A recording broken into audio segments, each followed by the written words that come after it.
Exodus chapter 1. These are the names of the sons of Israel who went down to Egypt with Jacob, each with his family. Reuben, Simeon, Levi, Judah, Issachar, Zebulun, Benjamin, Dan, Naphtali, Gad, and Asher, the descendants of Jacob, numbered 70 in all. Joseph was already there in Egypt in time. Joseph died and all his brothers, and that entire generation passed away. But the people of Israel were fruitful. They multiplied and increased greatly. They became exceedingly strong, so much so that the land was filled with them. And then a new king rose over Egypt, one who did not know Joseph. He said to his people, look, the Israelites have become too numerous and too powerful for us. Come, let us deal wisely with them, or they will keep multiplying. If war breaks out, they may join our enemies, fight against us, and escape from the land. So the Egyptians put taskmasters over them to crush them with forced labor. They built the store cities of Pithom and Rameses for Pharaoh. But the more they were oppressed, the more they multiplied, the more they spread, and the Egyptians came to dread the people of Israel. They worked them ruthlessly, making their lives bitter with hard labor. Brick and mortar, field work, every kind of service, all of it harsh, all of it cruel. Then the king of Egypt spoke to the Hebrew midwives, whose names were Shiphrah and Pua. When you help the Hebrew women give birth, he said, watch as the child is born. If it is a son, kill him, but if it is a daughter, let her live. But the midwives feared God. They did not do what the king of Egypt commanded. They let the boys live. So the king summoned the midwives and demanded, why have you done this? Why have you let the boys live? The midwives answered Pharaoh, the Hebrew women are not like Egyptian women. They are strong and they give birth before the midwife even arrived. So God was kind to the midwives. And the people multiplied and became very strong. And because the midwives feared God, he gave them families of their own. And the people multiplied and became very strong. And because the midwives feared God, he gave them families of their own. Then Pharaoh gave an order to all his people. Every son born to the Hebrews must be thrown into the Nile, but every daughter you may let live. Yeah. Yeah. Should I? Yeah. Exodus chapter 2. A man from the family of Levi took a woman from the same family to be his wife. She became pregnant and gave birth to a son. When she saw how beautiful he was, she hid him for 3 months. But when she could hide him no longer, she took a basket made of reeds and coated it with tar and pitch to keep the water out. She placed the child inside and set the basket among the reeds. Along the bank of the Nile, his sister stood at a distance, watching to see what would happen to him. Then Pharaoh's daughter came down to the river to bathe, and her attendants walked along the bank. She noticed the basket among the reeds and sent a servant to bring it. When she opened it, she saw the child, and the baby was crying. Her heart was moved with compassion. This is one of the Hebrew babies, she said. Then the child's sister stepped forward and asked Pharaoh's daughter, shall I go and call a Hebrew woman to nurse the child for you? Yes, she answered. So the girl went and called the child's mother. Pharaoh's daughter said to her, take this child and nurse him for me, and I will pay you. So the woman took the child and nursed him. When the child grew older, she brought him to Pharaoh's daughter. He became her son. She named him Moses. I drew him out of the water. Years later, when Moses had grown up, he went out to see his people and witness their suffering. He saw an Egyptian beating a Hebrew, one of his own people. He looked this way and that, and seeing no one, he struck down the Egyptian and hid him in the sand. The next day, he went out again and saw 2 Hebrew men fighting. He asked the one in the wrong, why you hitting your brother? Yeah. The man replied, who made you ruler and judge over us? Are you planning to kill me like you killed the Egyptian? Moses was afraid and thought, what I did must have become known. When Pharaoh heard about it, he tried to kill Moses, but Moses fled from Pharaoh and went to live in the land of Midian, where he sat down by a well. Now the priest of Midian had 7 daughters. They came to draw water and fill the troughs to water their father's flock. The shepherds came and drove them away. Moses stood up and came to their defense and watered their flock. When the daughters returned to their father Reuel, he asked them, why have you returned so early today? They answered, an Egyptian rescued us from the shepherds. He even drew water for us and watered the flock. And where is he? Reuel asked his daughters, why did you leave him behind? Invite him to eat with us. Moses agreed to stay with the man, and he gave his daughter Zipporah to Moses in marriage. He gave birth to a son, and Moses named him Gershom, saying, I have become a foreigner in a foreign land. After a long time, the king of Egypt died, but the people of Israel still groaned under their slavery and cried out their cry for help. Rose up to God. Yeah, God heard their groaning, and he remembered his covenant with Abraham, with Isaac, and with Jacob. God saw the people of Israel, and God knew. Yeah, and God knew. Yeah, and God knew. Yeah, and God knew. Exodus chapter 3. Moses was tending the flock of his father-in-law Jethro, the priest of Midian. He led the flock to the far side of the wilderness and came to Horeb, the mountain of God. There, the angel of the Lord appeared to him in flames of fire from within the bush. Moses saw that the bush was on fire, but it was not burning up, so Moses said, I will go over and see this strange sight, why the bush does not burn. When the Lord saw that he had gone over to look, God called to him from within the bush, Moses. And Moses answered, Here I am. Do not come any closer. God said, take off your sandals, for the place where you are standing is holy ground. Then he said, I am the God of your father, the God of Abraham, the God of Isaac, and the God of Jacob. At this, Moses hid his face because he was afraid to look at God. The Lord said, I have seen the suffering of my people in Egypt. I have heard their cries because of their slave drivers, and I am concerned about their pain. So I have come down to rescue them from the hand of the Egyptians, and to bring them up out of that land into a good and spacious land, a land flowing with milk and honey. The cry of the Israelites has reached me, and I have seen the way the Egyptians are oppressing them. So now go. I am sending you to Pharaoh to bring my people, the Israelites, out of Egypt. But Moses said to God, who am I that I should go to Pharaoh and bring the Israelites out of Egypt? And God said, I will be with you, and this will be the sign to you that it is I who have sent you. When you have brought the people out of Egypt, you will worship God on this mountain. Moses said to God, suppose I go to the Israelites and say to them, the God of your fathers has sent me to you. And they ask me, what is his name, then what should I tell them? God said to Moses, I am who I am. This is what you ought to say to the Israelites. I am has sent me to you. I am.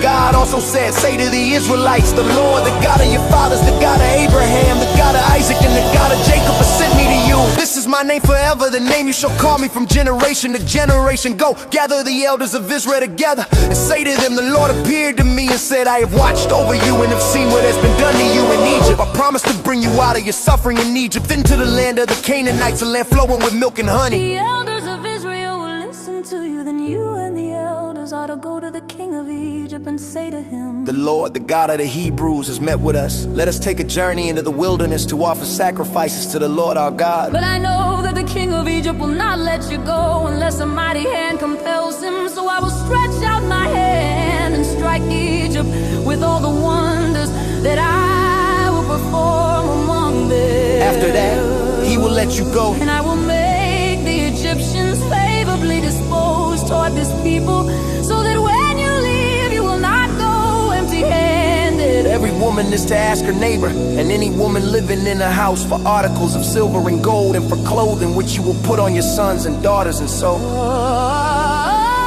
you will plunder the Egyptians.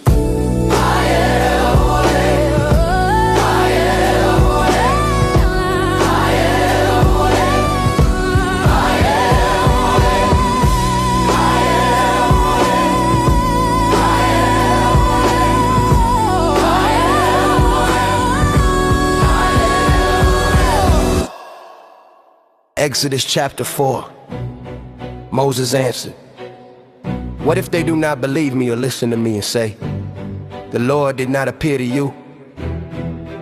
Then the Lord said to him, what is that in your hand? A staff. Moses replied, the Lord said, throw it on the ground. Moses threw it down and it became a snake. Moses ran from it. Then the Lord said, reach out your hand and take it by the tail. So Moses reached out and took hold of the snake, and it turned back into a staff in his hand.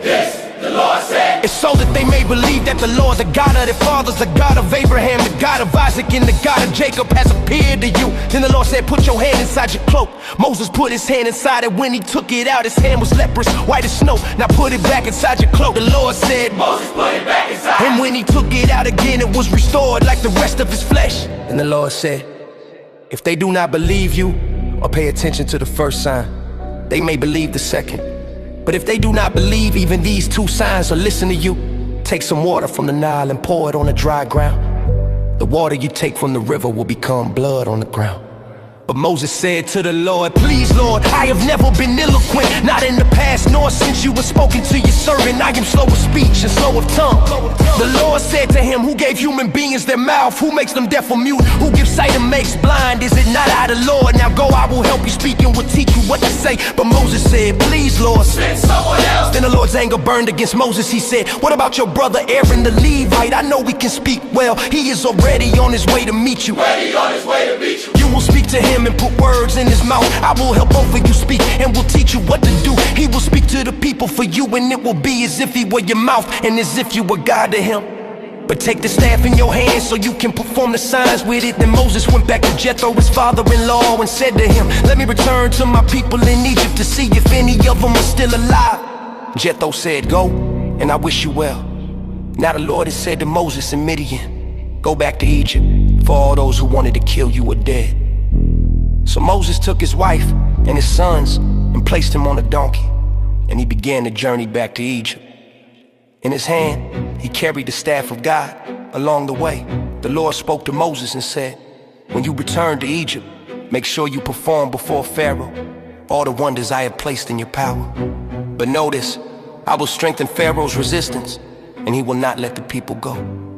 You ought to say to Pharaoh, this is what the Lord says, Israel is my firstborn son. I told you, let my son go so he may worship me. but you refuse. Now I will take the life of your firstborn son. Let my son go so he may worship me. At a place where they stopped for the night, the Lord confronted Moses and was about to put him to death. The Zipporah took a sharp stone, cut his son's flesh, and touched Moses with it. She said, you are a bridegroom of blood to me. So the Lord let Moses live. She said, bridegroom of blood. because of the covenant signed. Then the Lord said to Aaron, go into the wilderness to meet Moses. Aaron went, met him at the mountain of God, and embraced him. Moses told Aaron everything, all the words the Lord had spoken, and all the signs he had been commanded to perform. Together they gathered all the elders of Israel. Aaron spoke the words the Lord had given to Moses, and Moses performed the signs before the people. and the people believed when they heard that the Lord had seen their suffering. And what's concerned about them, they bowed low and worship. Yeah. Exodus chapter 5. Yeah. Afterwards, Moses and Aaron went to Pharaoh and said, this is what the Lord, the God of Israel, says. Let my people go, so that they may hold a festival to me in the wilderness. Yo, Pharaoh replied, hey, who is the Lord that I should obey him and let Israel go? I do not know the Lord, and I will not let Israel go. Yeah, and then they said, the God of the Hebrews has met with us. Now let us take a 3-day journey into the wilderness to offer sacrifices to the Lord our God, or he may strike us with plagues or the sword. But the king of Egypt said, Moses and Aaron, why are you taking the people away from their labor? Get back to your work. Pharaoh said, look, the people of the land are now many, and you were stopping them from working. That same day, Pharaoh gave this order to the slave drivers and overseers in charge of the people. You are no longer to supply the people with straw for making bricks. Let them go and gather their own straw, but require them to make the same number of bricks as before. Do not reduce the quota. They are lazy, that is why they are crying out. Let us go and sacrifice to our God. Make the work harder for the people so that they keep working and pay no attention to lies. The slave drivers and the overseers went out and said to the people, this is what Pharaoh says, I will not give you any more straw. Go and get your own straw wherever you can find it, but your work will not be reduced at all. So the people scattered throughout all Egypt to gather stubble for straw. The slave drivers kept pressing them, saying, complete the work required of you for each day, just as when you had straw. The Israelite overseers appointed by Pharaoh's slave drivers were beaten and asked, why haven't you met your quota of bricks yesterday or today as before? Then the Israelite overseers went to Pharaoh and cried out to him, why are you treating your servants this way? Your servants are given no straw, yet we are told, make bricks. Your servants are beaten but the fault is with your own people. Yeah, Pharaoh said, lazy, that is what you are. Lazy, that is why you keep saying, let us go and sacrifice to the Lord. Now get to work, you will not be given any straw, yet you must produce your full quota of bricks. Yeah, the Israelite overseers realized they were in serious trouble when they were told, you must not reduce the number of bricks required of you each day. When they left Pharaoh, they met Moses and Aaron who were waiting for them. They said, may the Lord look on you and judge you. You have made us obnoxious to Pharaoh and his officials, and they have put a sword in their hand to kill us. Moses returned to the Lord and said, why, Lord, have you brought trouble on this people? Is this why you sent me? Ever since I went to Pharaoh to speak in your name, he has brought trouble on this people, and you have not rescued your people at all.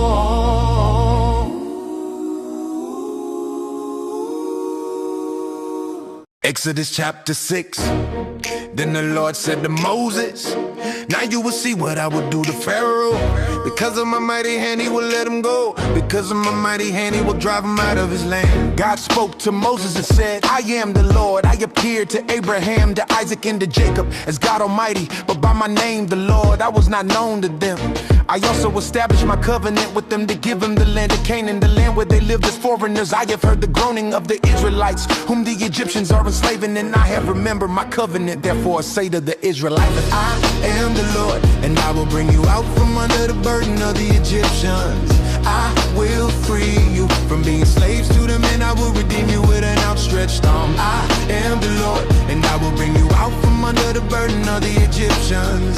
I will free you from being slaves to them, and I will redeem you with an outstretched arm. And with mighty acts of judgment I will take you as my own people, and I will be a God. Then you will know that I am the Lord your God, who brought you out from under the burden of the Egyptians. And I will bring you to the land I swore to give to Abraham, to Isaac, and to Jacob. I will give it to you as a possession. I am the Lord. I am the Lord. Moses told this to the Israelites, but they did not listen to him because of their discouragement and harsh labor. Then the Lord said to Moses, go tell Pharaoh, king of Egypt, to let the Israelites go out of his land. But Moses answered the Lord, if the Israelites will not listen to me, why would Pharaoh listen to me, since I speak with faltering lips? Then the Lord spoke to Moses and Aaron and gave them a command for the Israelites and for Pharaoh, king of Egypt, to bring the Israelites out of the land of Egypt. To bring the Israelites out of the land of Egypt. These are the heads of their families, the sons of Reuben, the firstborn of Israel, headed Palu, Hezron, and Carmel. These were the clans of Reuben, the sons of Simeon, Jemuel, Jamin, Nohad, Jachin, Zohar, and Shaul, the son of a Canaanite woman. These were the clans of Simeon, the sons of Levi according to their records. Gershon, Kohath, and Merari. Levi lived 137 years. The sons of Gershon, Libni, and Shammai by the clans. Imral, Izar, Hebron, and Uziel. Kohath lived 133 years. Mali and Mushi. These were the clans of Levi according to their records. Amram married his father's sister Jobed Ben, who bore him Aaron, and Moses. Amram lived 137 years. Korah, Nepheg, and Zitri, the sons of Uziel. Mishael, Elzaphan, and Sithri. Aaron married Elisheba, daughter of Amminadab, and sister of Nahshon, and she bore him Nadab and Nabi, who were Lizad and Ithamar, the son of Kanai and Abiasaph. These were the Korahite clans. Eleazar, son of Aaron, married one of the daughters of Puchil, and she bore him Phinehas. These were the heads of the Levi families, clan by clan. It was the same Aaron and Moses to whom the Lord said, bring the Israelites out of Egypt by their division. They were the ones who spoke to Pharaoh, king of Egypt, about bringing the Israelites out of Egypt. The same Moses and Aaron. Now when the Lord spoke to Moses in Egypt, he said, I am the Lord. Tell Pharaoh, king of Egypt, everything I tell you. But Moses said to the Lord, since I speak with faltering lips, why would Pharaoh listen to me?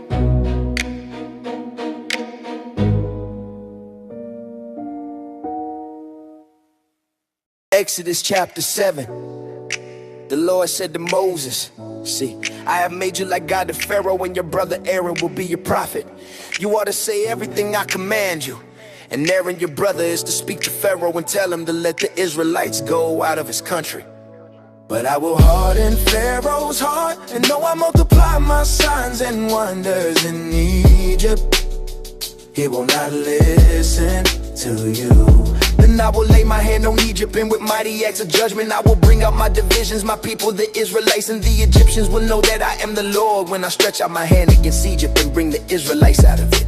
Moses and Aaron did just as the Lord commanded them. Moses was 80 years old and Aaron 83 when they spoke to Pharaoh. The Lord said to Moses and Aaron, when Pharaoh says to you, perform a miracle, and say to Aaron, take your staff and throw it down before Pharaoh, and it will become a snake. So Moses and Aaron went to Pharaoh and did just as the Lord commanded. Aaron threw his staff down in front of Pharaoh and his officials, and it became a snake. Pharaoh then summoned wise men and sorcerers, and the Egyptian magicians also did the same things by their secret arts. Each one threw down a staff and it became a snake, but Aaron's staff swallowed up their staffs. Yet Pharaoh's heart became hard, and he would not listen to them, just as the Lord had said. Then the Lord said to Moses, Pharaoh's heart is unyielding, he refuses to let the people go. Go to Pharaoh in the morning as he goes out to the river. Stand by the bank of the Nile to meet him, and take in your hand the staff that was changed into a snake. Then say to him, this is what the Lord, the God of the Hebrews, says, let my people go, so that they may worship me in the wilderness. But until now, you have not listened. This is what the Lord says, by this you will know that I am the Lord. With the staff that is in my hand, I will strike the water of the Nile, and it will be changed into blood. The fish in the Nile will die, and the river will stink. The Egyptians will not be able to drink its water. The Lord said to Moses, tell Aaron, take your staff and stretch out your hand over the waters of Egypt, over the streams and canals, over the ponds and all the reservoirs, and they will turn to blood. Blood will be everywhere in Egypt, even in vessels of wood and stone. Moses and Aaron did just as the Lord commanded. He lifted up the staff in the presence of Pharaoh and his officials, and struck the water of the Nile. All the water was changed into blood. The fish in the river died, and the Nile smelled so bad that the Egyptians could not drink its water. Blood was everywhere in Egypt, but the Egyptian magicians did the same things by their secret arts. And Pharaoh's heart became hard. He would not listen to Moses and Aaron, just as the Lord had said. Instead, Pharaoh turned and went into his palace and did not take this to heart. And all the Egyptians dug along the Nile to get drinking water, because they could not drink the water of the river. 7 days passed after the Lord struck the Nile. Exodus chapter 8. Then the Lord said to Moses, go to Pharaoh and say to him, this is what the Lord said, let my people go, so that they may worship me. If you refuse to let them go, I will send frogs throughout your whole country. The Nile will swarm with frogs. They will come up into your palace, into your bedroom, and onto your bed, into the houses of your officials, and on your people, into your ovens and kneading troughs. The frogs will come up on you and your people and all your officials. Then the Lord said to Moses, tell Aaron, stretch out your hand with your staff over the streams and canals and ponds, and make frogs come up on the land of Egypt.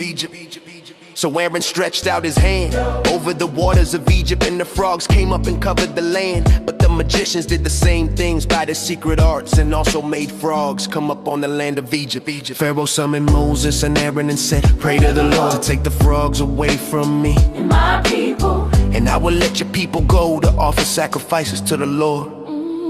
Moses said to Pharaoh, I leave to you the honor of setting the time for me to pray for you and your officials and your people, that you and your houses may be rid of the frogs, except for those that remain in the Nile. Tomorrow, Pharaoh said. Moses replied, it will be as you say, so that you may know there is no one like the Lord our God. The frogs will leave you and your houses, your officials and your people, they will remain only in the Nile. After Moses and Aaron left Pharaoh, Moses cried out to the Lord about the frogs he had brought on Pharaoh, and the Lord did what Moses asked. The frogs died in the houses, in the courtyards, and in the fields. They were piled into heaps, and the land reeked of them. But when Pharaoh saw that there was relief, he hardened his heart and would not listen to Moses and Aaron, just as the Lord had said. Then the Lord said to Moses, tell Aaron, stretch out your staff and strike the dust of the ground, and throughout the land of Egypt the dust will become nets, They did this, and when Aaron stretched out his hand with the staff and struck the dust of the ground, gnats came on people and animals. All the dust throughout the land of Egypt became gnats. But when the magicians tried to produce gnats by the secret arts, they could not. So the gnats were on people and animals. The magician said to Pharaoh, "This is the finger of God." But Pharaoh's heart was hard and he would not listen,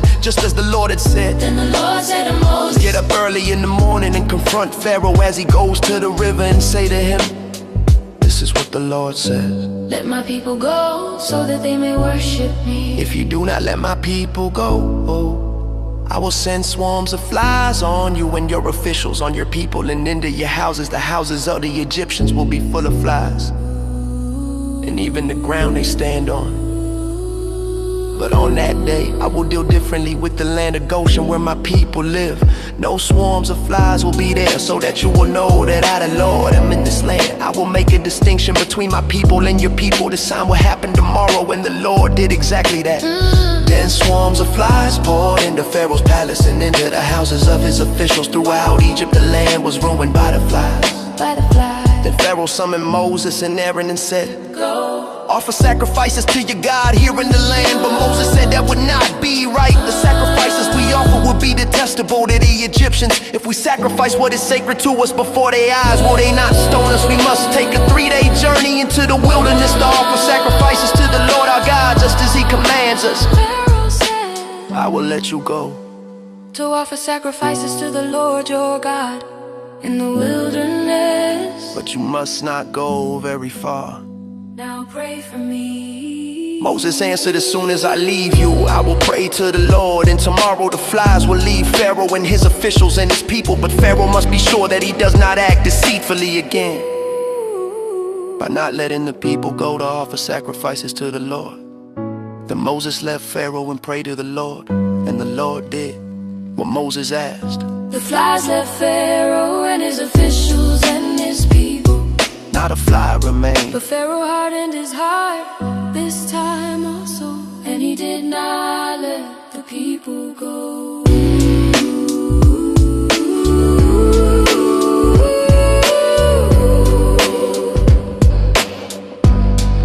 The people go.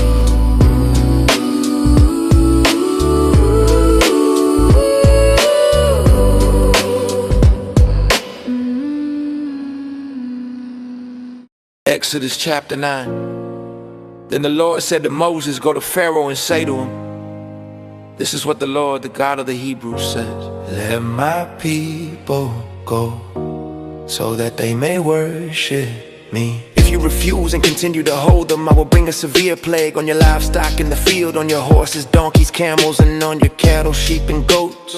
But the Lord will make a distinction between the livestock of Israel and that of Egypt, so that no animal belonging to the Israelites will die."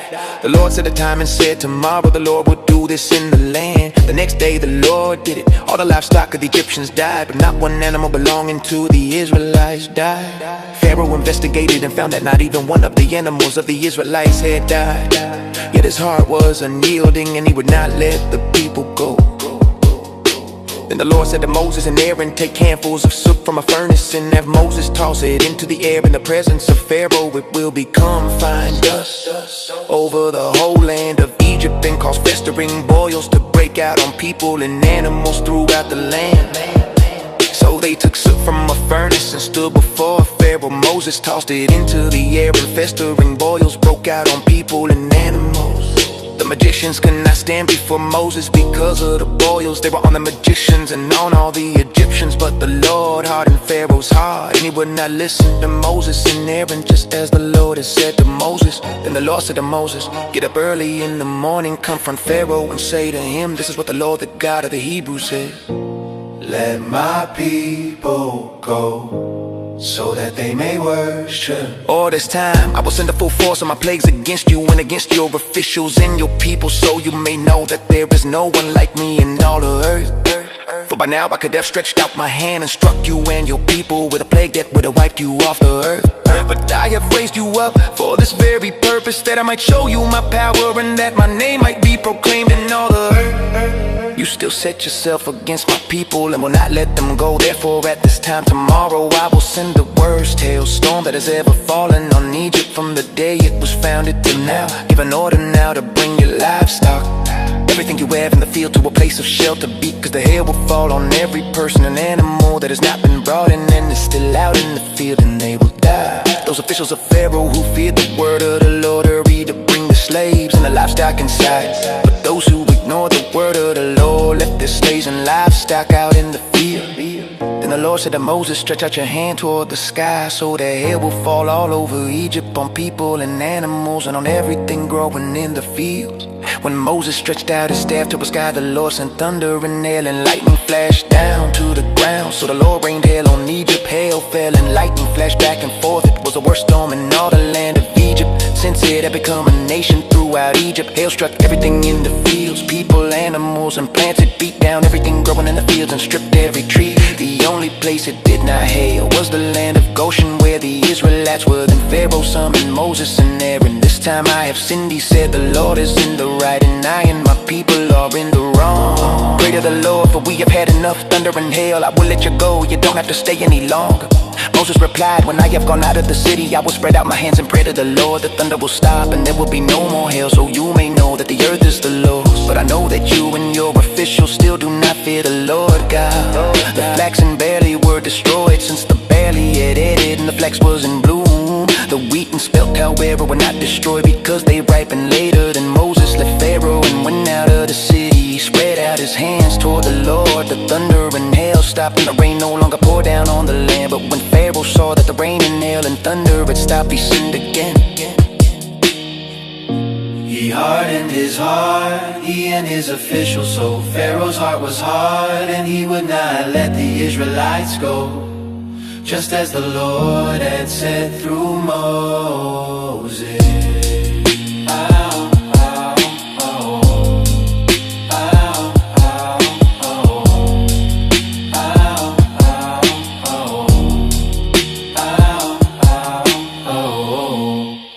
Exodus chapter 10. Then the Lord said to Moses, go to Pharaoh, for I have hardened his heart and the hearts of his officials, so that I may perform these signs of mine among them, that you may tell your children and your grandchildren how I dealt harshly with the Egyptians and how I perform my signs among them, and that you may know that I am the Lord. So Moses and Aaron went to Pharaoh and said to him, this is what the Lord, the God of the Hebrews, says. How long will you refuse to humble yourself before me? Let my people go, so that they may worship me. If you refuse to let them go, I will bring locusts into your country tomorrow. They will cover the face of the ground so that it cannot be seen. They will devour what little is left after the hail, everything growing in your fields. They will fill your houses and the houses of all your officials and of all the Egyptians, something neither your parents nor your ancestors have ever seen from the day they settled in this land to now. Then Moses turned and left Pharaoh. Pharaoh's officials said to him, how long will this man be a snare to us? Let the people go so that they may worship the Lord their God. Do you not yet realize that Egypt is ruined? Then Moses and Aaron were brought back to Pharaoh. Go worship the Lord your God, he said, but tell me who will be going. Moses answered, we will go with our young and our old, with our sons and our daughters, with our flocks and herds, because we are to celebrate a festival to the Lord. Pharaoh said, the Lord be with you if I ever let you go along with your children. Clearly you are bent on evil. No, have only the men go and worship the Lord, since that's what you have been asking for. Then Moses and Aaron were driven out of Pharaoh's presence, and the Lord said to Moses, stretch out your hand over Egypt so that locusts swarm over the land and devour everything growing in the fields, everything left by the hail. So Moses stretched out his staff over Egypt, and the Lord made an east wind blow across the land all that day and all that night. By morning the wind and brought the locusts. They invaded all Egypt and settled down in every area of the country in great numbers. Never before had there been such a plague of locusts, nowhere to ever be again. They covered all the ground until it was black. They devoured all that was left after the hail, everything growing in the fields and the fruit on the trees. Nothing green remained on tree or plant in all the land of Egypt. Pharaoh quickly summoned Moses and Aaron and said, I have sinned against the Lord your God and against you. Now forgive my sin once more and pray to the Lord your God to take this deadly plague away from me. Moses then left Pharaoh and prayed to the Lord, and the Lord changed the wind to a very strong west wind, which caught up the locusts and carried them into the Red Sea. Not a locust was left anywhere in Egypt, but the Lord hardened Pharaoh's heart, and he would not let the Israelites go. Then the Lord said to Moses, stretch out your hand toward the sky, so that darkness spreads over Egypt, darkness that can be felt. Yeah. So Moses stretched out his hand toward the sky, and total darkness covered all Egypt for 3 days. No one could see anyone else, so move about for 3 days. Yet all the Israelites had light in the places where they lived. Then Pharaoh summoned Moses and said, go, worship the Lord. Even your women and children may go with you. Only leave your flocks and herds behind. But Moses said, you must allow us to have sacrifices and burnt offerings to present to the Lord our God. Our livestock too must go with us, not a hoof is to be left behind. We have to use some of them in worshiping the Lord our God.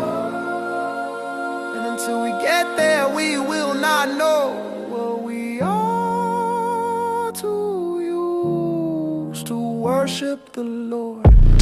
But the Lord hardened Pharaoh's heart, and he was not willing to let them go. Pharaoh said to Moses, get out of my sight. Make sure you do not appear before me again. The day you see my face, you will die, just as you say. Moses replied, I will never appear before you again.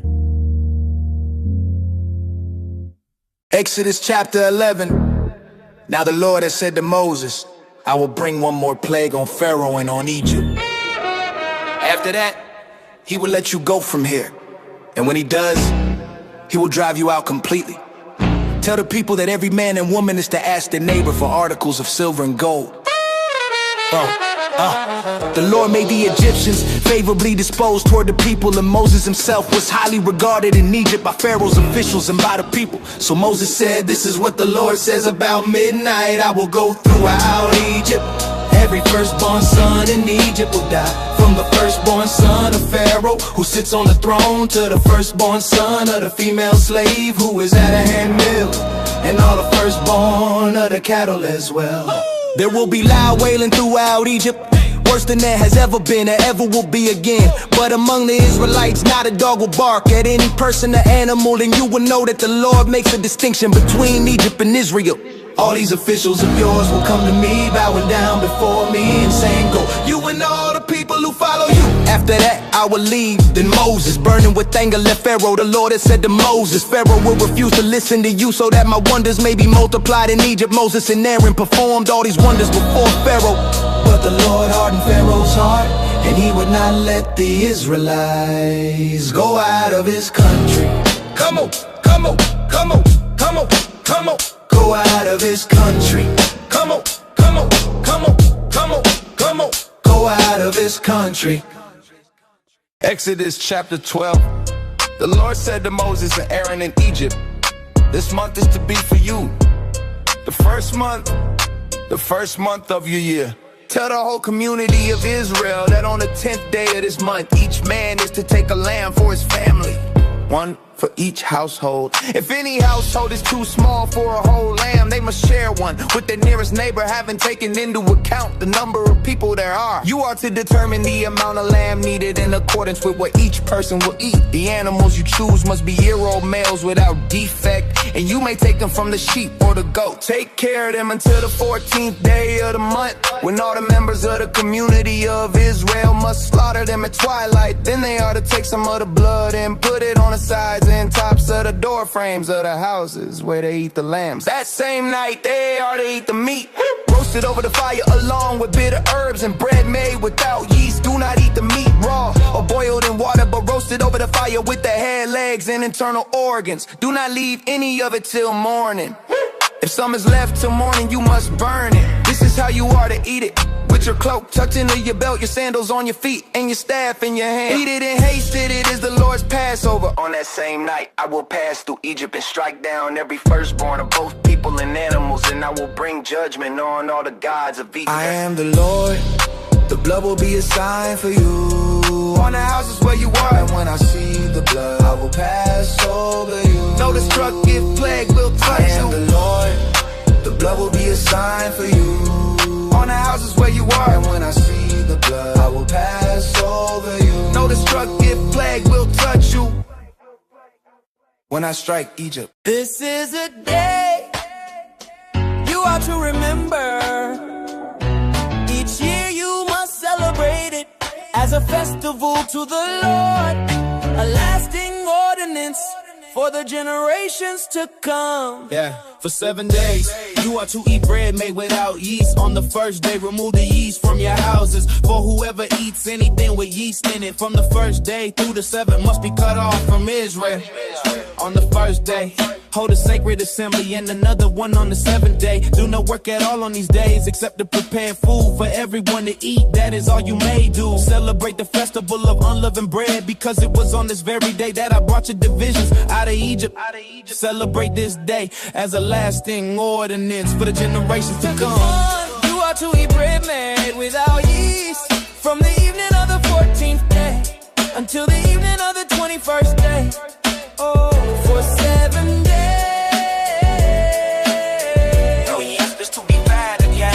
As a lasting ordinance for the generations to come.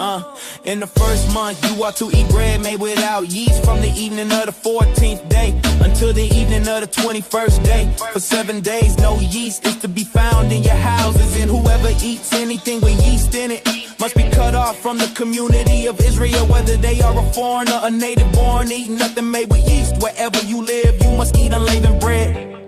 Then Moses summoned all the elders of Israel and said to them, go at once and select the animals for your families and slaughter the Passover lamb. Take a bunch of hens, so dip it into the blood in the basin and put some of the blood on the top and on both sides of the door frame. None of you shall go out of the door of your house until morning, when the Lord goes through the land to strike down the Egyptians.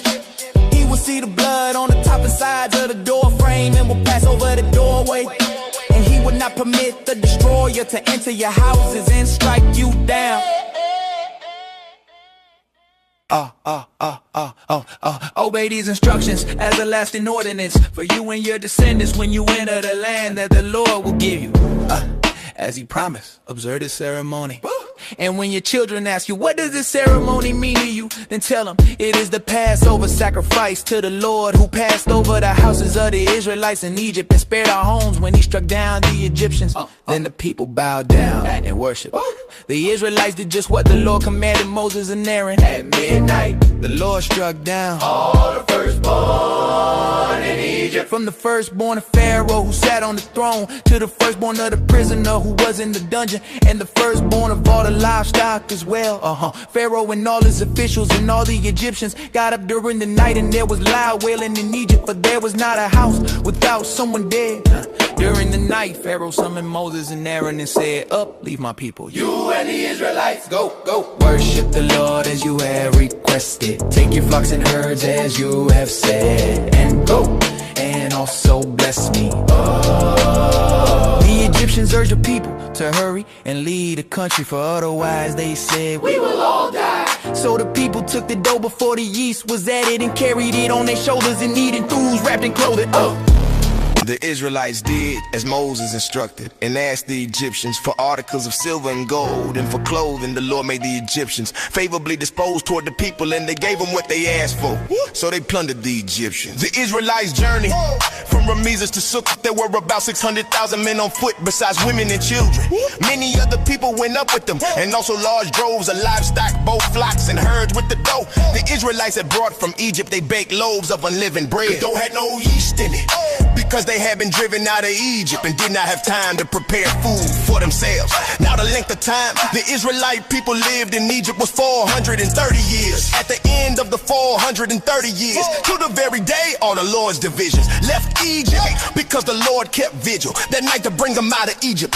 On this night, all the Israelites ought to keep vigil to honor the Lord for the generations to come. The Lord said to Moses and Aaron, these are the regulations for the Passover meal. No foreigner may eat it, any slave you had bought may eat it after you have circumcised him. A temporary resident or a hired worker may not eat it. It must be eaten inside one house. Take none of the meat outside the house. Do not break any of the bones. The whole community of Israel must celebrate it. A foreigner residing among you who wants to celebrate the Lord's Passover must have all the males in his household circumcised. Then he may take part like one born in the land. No uncircumcised male may eat it. The same law applies to the native born and to the foreigner residing among you. All the Israelites did just what the Lord had commanded Moses and Aaron. And on that very bit the Lord brought the Israelites out of Egypt by their division.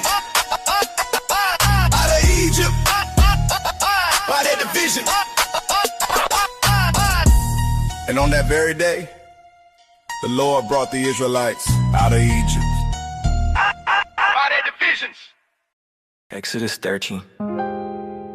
The Lord said to Moses, consecrate to me every firstborn male, the first offspring of every womb among the Israelites belongs to me, whether human or animal. And Moses said to the people, remember this day, the day you came out of Egypt, out of the land of slavery, because the Lord brought you out of it with a mighty hand. Yeah, eat nothing containing yeast today in the month of Aviv. You are leaving when the Lord brings you to the land of the Canaanites, Nithans and Moratites, Hivites and Jebusites, the land he swore to your ancestors to give you, a land flowing with milk and honey. You are to observe this ceremony in this month. For 7 days eat bread made without yeast, and on the 7th day hold a festival to the Lord. Eat unleavened bread during those 7 days. Nothing with yeast in it is to be seen among you, nor shall any yeast be seen anywhere within your borders.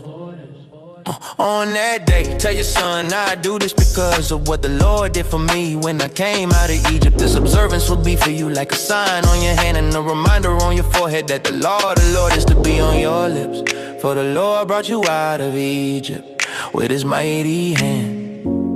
You must keep this ordinance at the appointed time, year after year, after the Lord brings you into the land of the Canaanites, as he promised on oath to you and your ancestors, and gives it to you. You ought to give over to the Lord the first offspring of every womb. All the firstborn males of your livestock belong to the Lord. Redeem with a lamb every firstborn donkey, but if you do not redeem it, break its neck. Redeem every firstborn among your sons in days to come. When your son asks you, what does this mean? Say to him, with a mighty hand the Lord brought us out of Egypt, out of the land of slavery. Yeah, when Pharaoh stubbornly refused to let us go, the Lord killed the firstborn of both people and animals in Egypt. This is why I sacrifice to the Lord the first male offspring of every womb, and redeem each of my firstborn sons. And it will be like a sign on your hand and a symbol on your forehead that the Lord brought us out of Egypt with his mighty hand. When Pharaoh let the people go, God did not lead them on the road through the Philistine country, though that was shorter. For God said if they face war, they might change their minds and return to Egypt. So God led the people around by the desert road toward the Red Sea. The Israelites went up out of Egypt ready for battle. Moses took the bones of Joseph with him, because Joseph had made the Israelites swear an oath. He had said, God will surely come to your aid, and then you must carry my bones up with you from this place. After leaving Succoth, they camped at Etham on the edge of the desert. By day, the Lord went ahead of them in a pillar of cloud that got them on their way, and by night in a pillar of fire to give them light, so that they could travel by day or night. Neither the pillar of cloud by day nor the pillar of fire by night left this place in front of the people. Exodus 14. Yeah. Then the Lord said to Moses, tell the Israelites to turn back and camp near Pi-Hahiroth, between Migdol and the sea, across from Baal-Zephon. They are to camp by the sea. Pharaoh would think the Israelites are wandering around the land in confusion, track them by the desert, and I will harden Pharaoh's heart, and he will pursue them. But I will gain glory for myself through Pharaoh and all his army, and the Egyptians will know that I am the Lord. The Egyptians will know that that I am. So the Israelites did this when the king of Egypt was told that the people had fled. Pharaoh and his officials changed their mind about him. They said, what have we done? We have let the Israelites go and had lost their services. So he had his chariot made ready and took his army with him. He took 600 of the best chariots along with all the other chariots of Egypt with officers over all of them. The Lord hardened the heart of Pharaoh, king of Egypt, so that he pursued the Israelites who were marching out boldly. The Egyptians pursued them, all Pharaoh's horses and chariots, horsemen and troops, and overtook them as they camped by the sea near Pi-hahiroth, opposite Baal-zephon. As Pharaoh approached, the Israelites looked up, and there were the Egyptians marching after them. They were terrified and cried out to the Lord. They said to Moses, was it because there were no graves in Egypt that you brought us to the desert to die? What have you done to us by bringing us out of Egypt? Didn't we say to you in Egypt, leave us alone, let us serve the Egyptians? It would have been better for us to serve the Egyptians than to die in the desert. Moses answered the people, do not be afraid, stand firm and you will see the deliverance the Lord will bring you today. The Egyptians you see today you will never see again. The Lord will fight for you, you need only to be still. Then the Lord said to Moses, why are you crying out to me? Tell the Israelites to move on, raise your staff and stretch out your hand over the sea to divide the water so that the Israelites can go through the sea on dry ground. I will harden the hearts of the Egyptians so that they will go in after them, and I will gain glory through Pharaoh and all his army, through his chariots and horsemen. That the Egyptians will know that I am the Lord when I gain glory through Pharaoh, his chariots and his horsemen. Then the angel of God who had been traveling in front of Israel's army withdrew and went behind them. The pillar of cloud also moved from in front and stood behind them, coming between the armies of Egypt and Israel. Throughout the night the cloud brought darkness to the one side and light to the other side, so that neither went near the other all night long. And then Moses stretched out his hand over the sea, and the Lord drove the sea back with a strong east wind and turned it into dry land. The waters were divided, and the Israelites went through the sea on dry ground with a wall of water on their right and on their left. The Egyptians pursued them, and all Pharaoh's horses and chariots and horsemen followed them into the sea. During the last watch of the night, the Lord looked down from the pillar of fire and cloud at the Egyptian army and threw it into confusion. He jammed the wheels of their chariots so that they had difficulty driving, and the Egyptians said, let us flee from the Israelites, the Lord is fighting for them against Egypt. Then the Lord said to Moses, stretch out your hand over the sea so that the waters may flow back over the Egyptians and their chariots and horsemen. Moses stretched out his hand over the sea, and at daybreak the sea returned to its normal state. The Egyptians were fleeing toward it, and the Lord swept them into the sea. The water flowed back and covered the chariots and horsemen. The entire army of Pharaoh that had followed the Israelites into the sea, and I wanna survive. But the Israelites went through the sea on dry ground with a wall of water on their right and on their left. That day the Lord saved Israel from the hands of the Egyptians, and Israel saw the Egyptians lying dead on the shore. And when the Israelites saw the mighty hand of the Lord displayed against the Egyptians, the people feared the Lord and put their trust in him and in Moses his servant.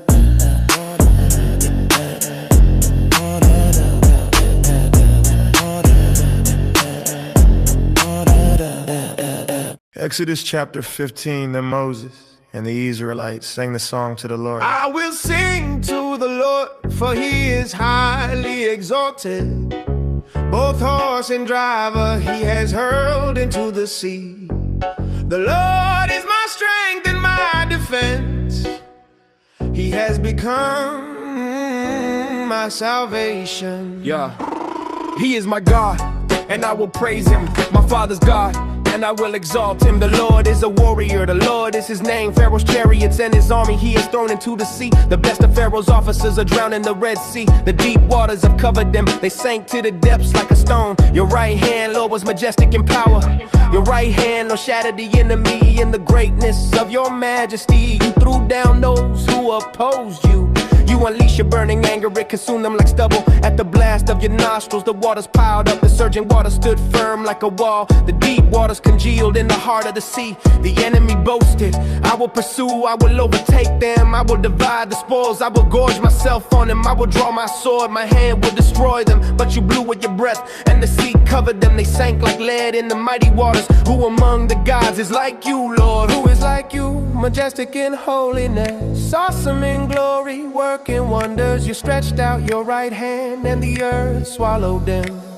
In your unfailing love, you will lead the people you have redeemed. In your strength, you will guide them to your holy dwelling. Yeah. The nations will hear and tremble. Anguish will grip the people of Philistia. The chiefs of Edom will be terrified. The leaders of Moab will be seized with trembling. The people of Canaan will melt away. Terror and dread will fall upon them. By the power of your arm, they will be as still as stone. Until your people pass by, Lord. Until the people you bought pass by. You will bring them in and plant them on the mountain of your inheritance. The place, Lord, you made for your dwelling. The sanctuary, Lord, your hands have established. The Lord reigns forever and ever.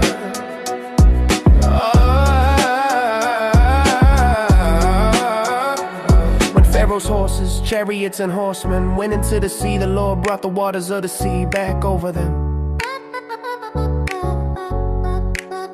But the Israelites walked through the sea on dry ground. And Miriam, the prophet Aaron's sister, took a tambourine in her hand, and all the women followed her with tambourines and dancing.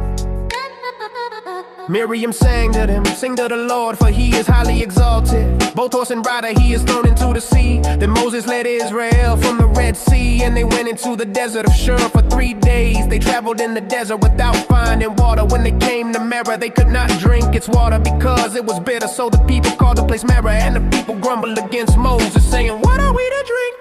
Then Moses cried out to the Lord, and the Lord showed him a piece of wood. He threw it into the water, and the water became sweet. Yeah.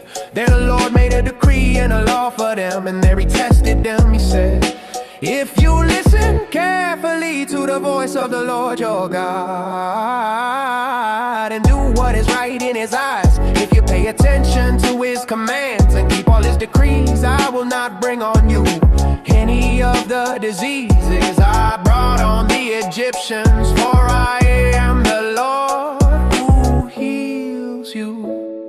Yeah.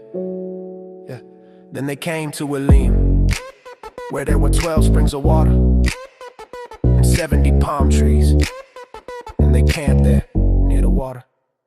I will sing to the Lord, for he is highly exalted. Both horse and rider he has thrown into the sea.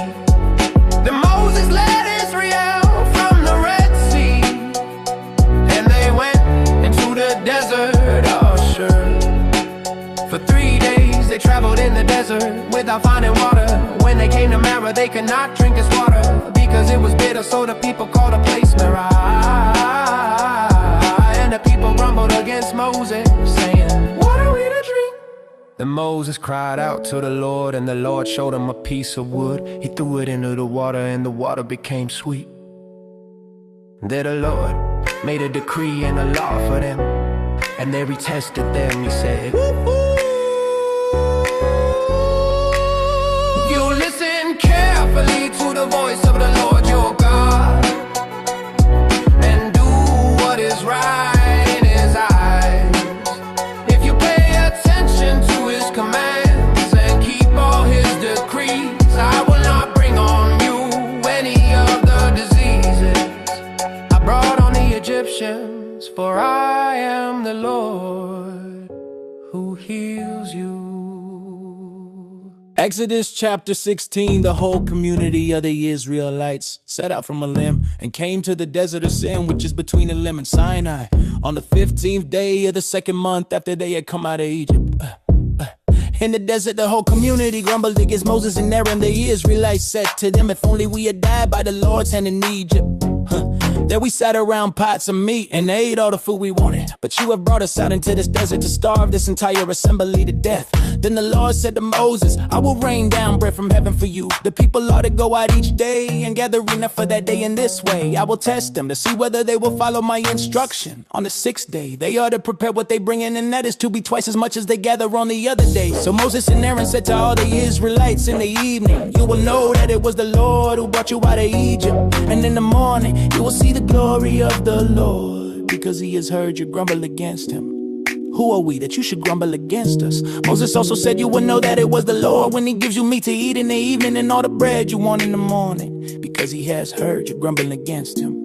Who are we? You are not grumbling against us, but against the Lord. Then Moses told Aaron, say to the entire Israelite community, come before the Lord, for he has heard your grumbling. While Aaron was speaking to the whole assembly, they looked toward the desert, and there was the glory of the Lord appearing in the cloud. The Lord said to Moses, I have heard the grumbling of the Israelites. Tell them, at twilight you will eat meat, and in the morning you will be filled with bread. Then you will know that I am the Lord your God. I am the Lord your God. That evening, quail came and covered the camp, and in the morning there was a layer of dew around the camp. When the dew was gone, thin flakes like frost on the ground appeared on the desert floor. When the Israelites saw it, they said to each other, what is it? For they did not know what it was. Moses said to them, it is the bread the Lord is giving you to eat.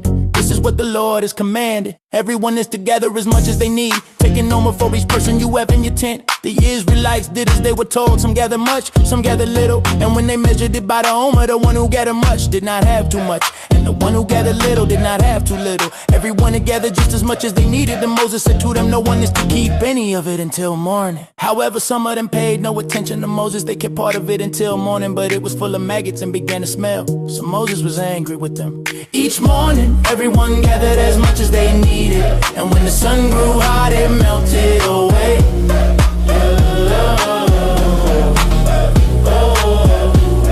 On the sixth day, they gathered twice as much, 2 omers for each person. And the leaders of the community came and reported this to Moses. He said to them, this is what the Lord commanded. Tomorrow is to be a day of Sabbath rest, a holy Sabbath to the Lord. So bake what you want to bake and boil what you want to boil. Save whatever is left and keep it until morning. So they saved it until morning as Moses commanded, and it did not stink or get maggots in it. Eat it today. Moses said, because today is a Sabbath to the Lord. You will not find any of it on the ground today. 6 days you are to gather it, but on the 7th day, the Sabbath, there will not be any. Nevertheless, some of the people went out on the 7th day to gather it, but they found none. Then the Lord said to Moses, how long will you refuse to keep my commands and my instructions? Bear in mind that the Lord has given you the Sabbath. That is why on the 6th day He gives you bread for 2 days. Everyone is to stay where they are. On the 7th day, no one is to go out. So the people rested. On the 7th day, the people of Israel called the bread manna. It was white like coriander seed and tasted like wafers made with honey. Moses said, this is what the Lord has commanded. Take an omer of manna and keep it for the generations to come, so they can see the bread I gave you to eat in the wilderness when I brought you out of Egypt. So Moses said to Aaron, take a jar and put an omer of manna in it, then place it before the Lord to be kept for the generations to come. As the Lord commanded Moses, Aaron put the manna with the tablets of the covenant, so that it might be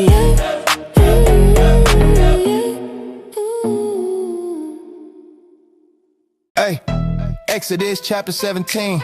The whole Israelite community set out from the desert of sin, traveling from place to place as the Lord commanded.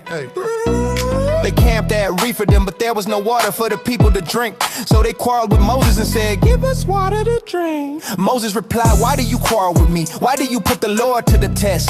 But the people were thirsty for water there, and they grumbled against Moses. They said, why did you bring us up out of Egypt to make us and our children and livestock die of thirst? Then Moses cried out to the Lord, what am I to do with these people? They are almost ready to stone me. The Lord answered Moses, go out in front of the people, take with you some of the elders of Israel, and take in your hand the staff with which you struck the Nile, and go. I will stand there before you by the rock at Horeb. Strike the rock and water will come out of it for the people to drink. So Moses did this in the sight of the elders of Israel.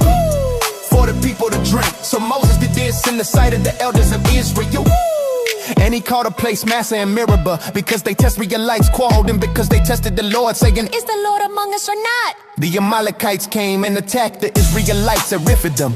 Moses said to Joshua, choose some of our men and go out to fight the Amalekites. Tomorrow I will stand on top of the hill. So Joshua did as Moses had instructed him and went out to fight the Amalekites. Moses, Aaron, and Hur went up to the top of the hill. As long as Moses held up his hands, Israel had the advantage. But whenever he lowered his hands, Amalek began to prevail. When Moses' arms grew tired, they took a stone and placed it under him, and he sat on it. Aaron and Hur stood on the side of him, holding up his hands, one on one side, one on the other. So his hands remained steady until the sun went down and Joshua overcame the Amalekite army with the sword. Then the Lord said to Moses, write this on a scroll as something to be remembered, and make sure Joshua hears it.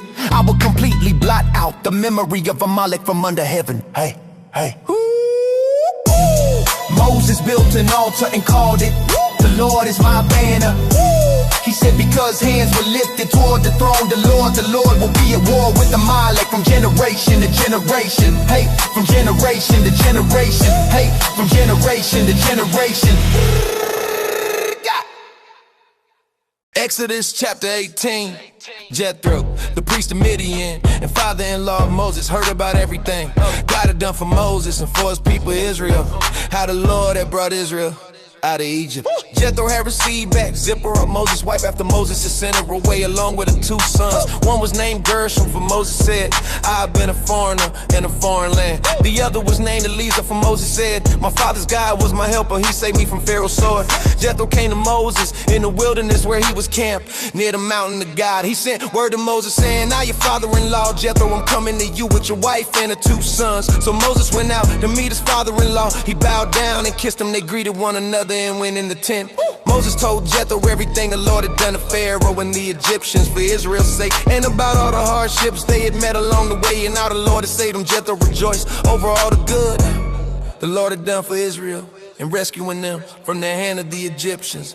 He said, praise be the Lord who rescued you from the hand of the Egyptians, and the Pharaoh, and who rescued the people from the hand of the Egyptians. I know that the Lord is greater than all other gods, for he did this to those who treated Israel arrogantly.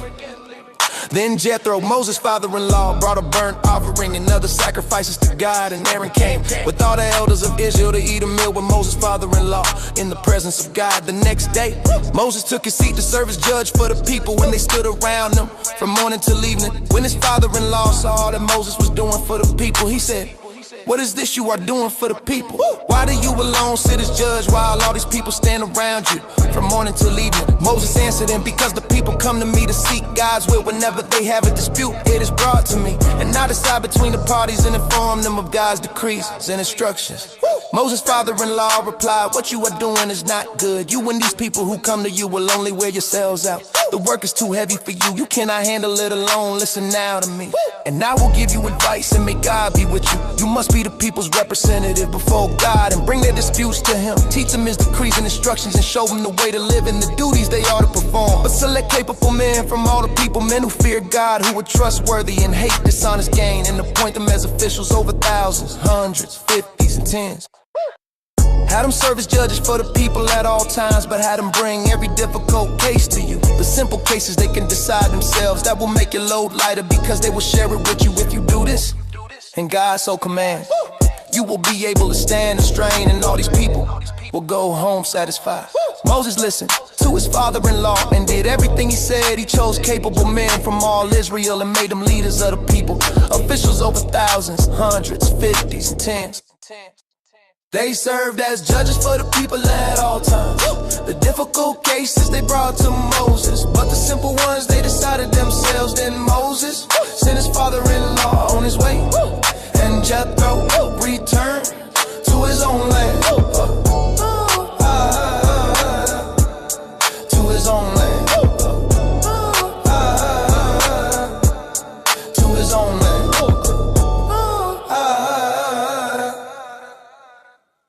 Exodus chapter 19.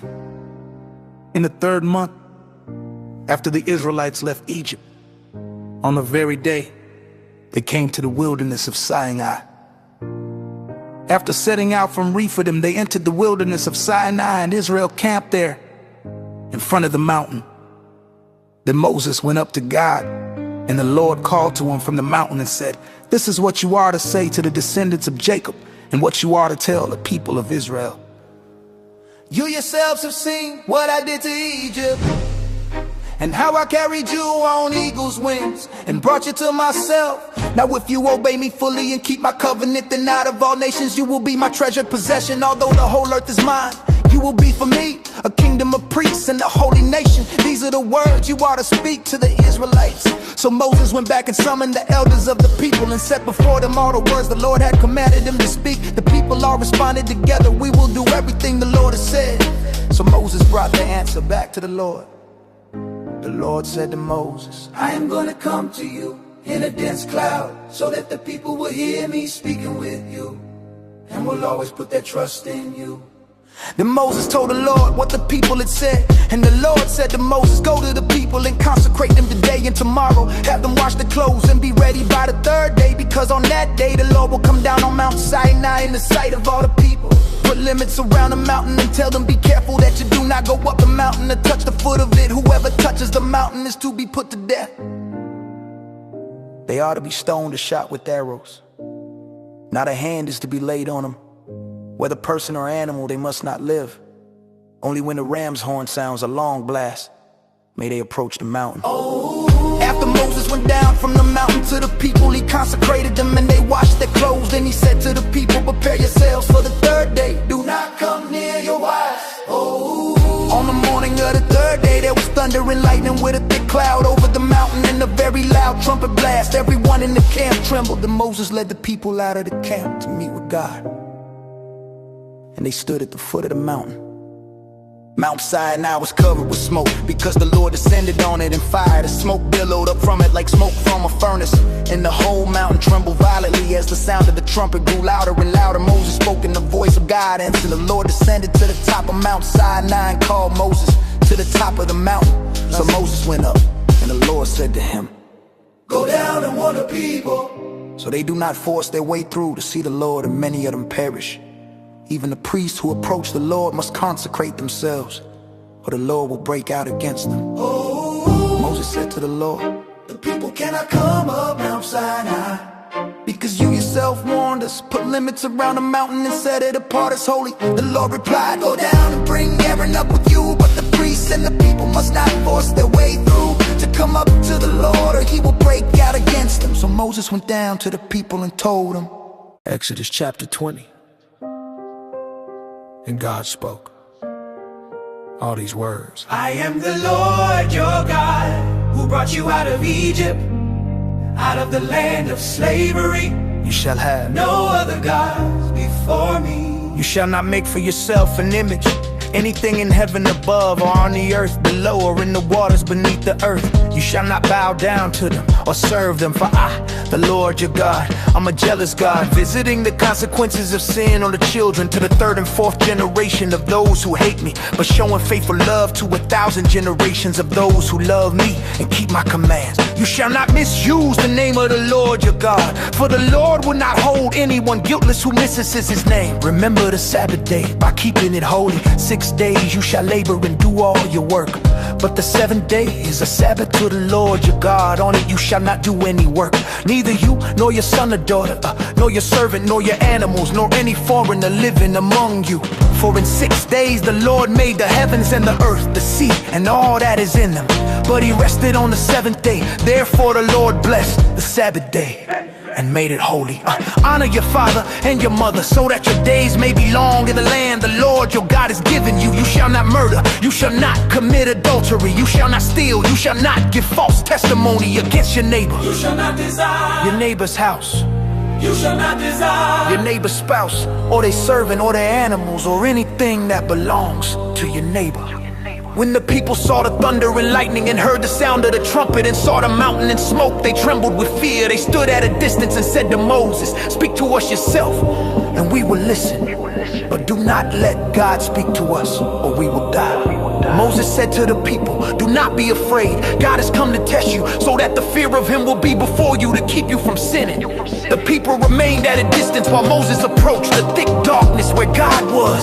Then the Lord said to Moses, tell the Israelites this, you have seen for yourselves that I have spoken to you from heaven. Do not make any gods to be alongside me. Do not make for yourselves gods of silver or gods of gold. Make an altar of earth for me and sacrifice on it your burnt offerings and fellowship offerings, your sheep and goats and your cattle. Wherever I cause my name to be honored, I will come to you and bless you. If you make an altar of stones for me, do not build it with dressed stones, for if you use a tool on it, you will defile it. And do not go up to my altar on steps, so that your nakedness is not exposed on it. I am the Lord your God, who brought you out of Egypt, out of the land of slavery. You shall have no other gods before me. Exodus chapter 21. These are the laws you are to set before them. If you buy a Hebrew servant, he is to serve for 6 years, and in the 7th year he is to go free without paying anything. If he comes alone, he is to go free alone. If he has a wife when he comes, she is to go with him. If his master gives him a wife and she bears him sons or daughters, the woman and her children shall belong to the master, and the man shall go free alone. But if the servant declares, I love my master, my wife and my children, and I do not want to go free, then his master shall bring him before God. He shall take him to the doorpost, and pierce his ear with an awl. Then he will be his servant for life. If a man sells his daughter as a servant, she is not to go free as male servants do. If she does not please the master who has selected her for himself, he must let her be redeemed. He has no right to sell her to foreigners because he has broken faith with her. If he selects her for his son, he must grant her the rights of a daughter. If he takes another wife, he must not produce her food or clothing or her marital rights. If he does not provide her with these three things, she is to go free without any payment of money. Anyone who strikes a person and causes their death is to be put to death. However, if it was not done intentionally, but God allowed it to happen, they are to flee to a place I will designate.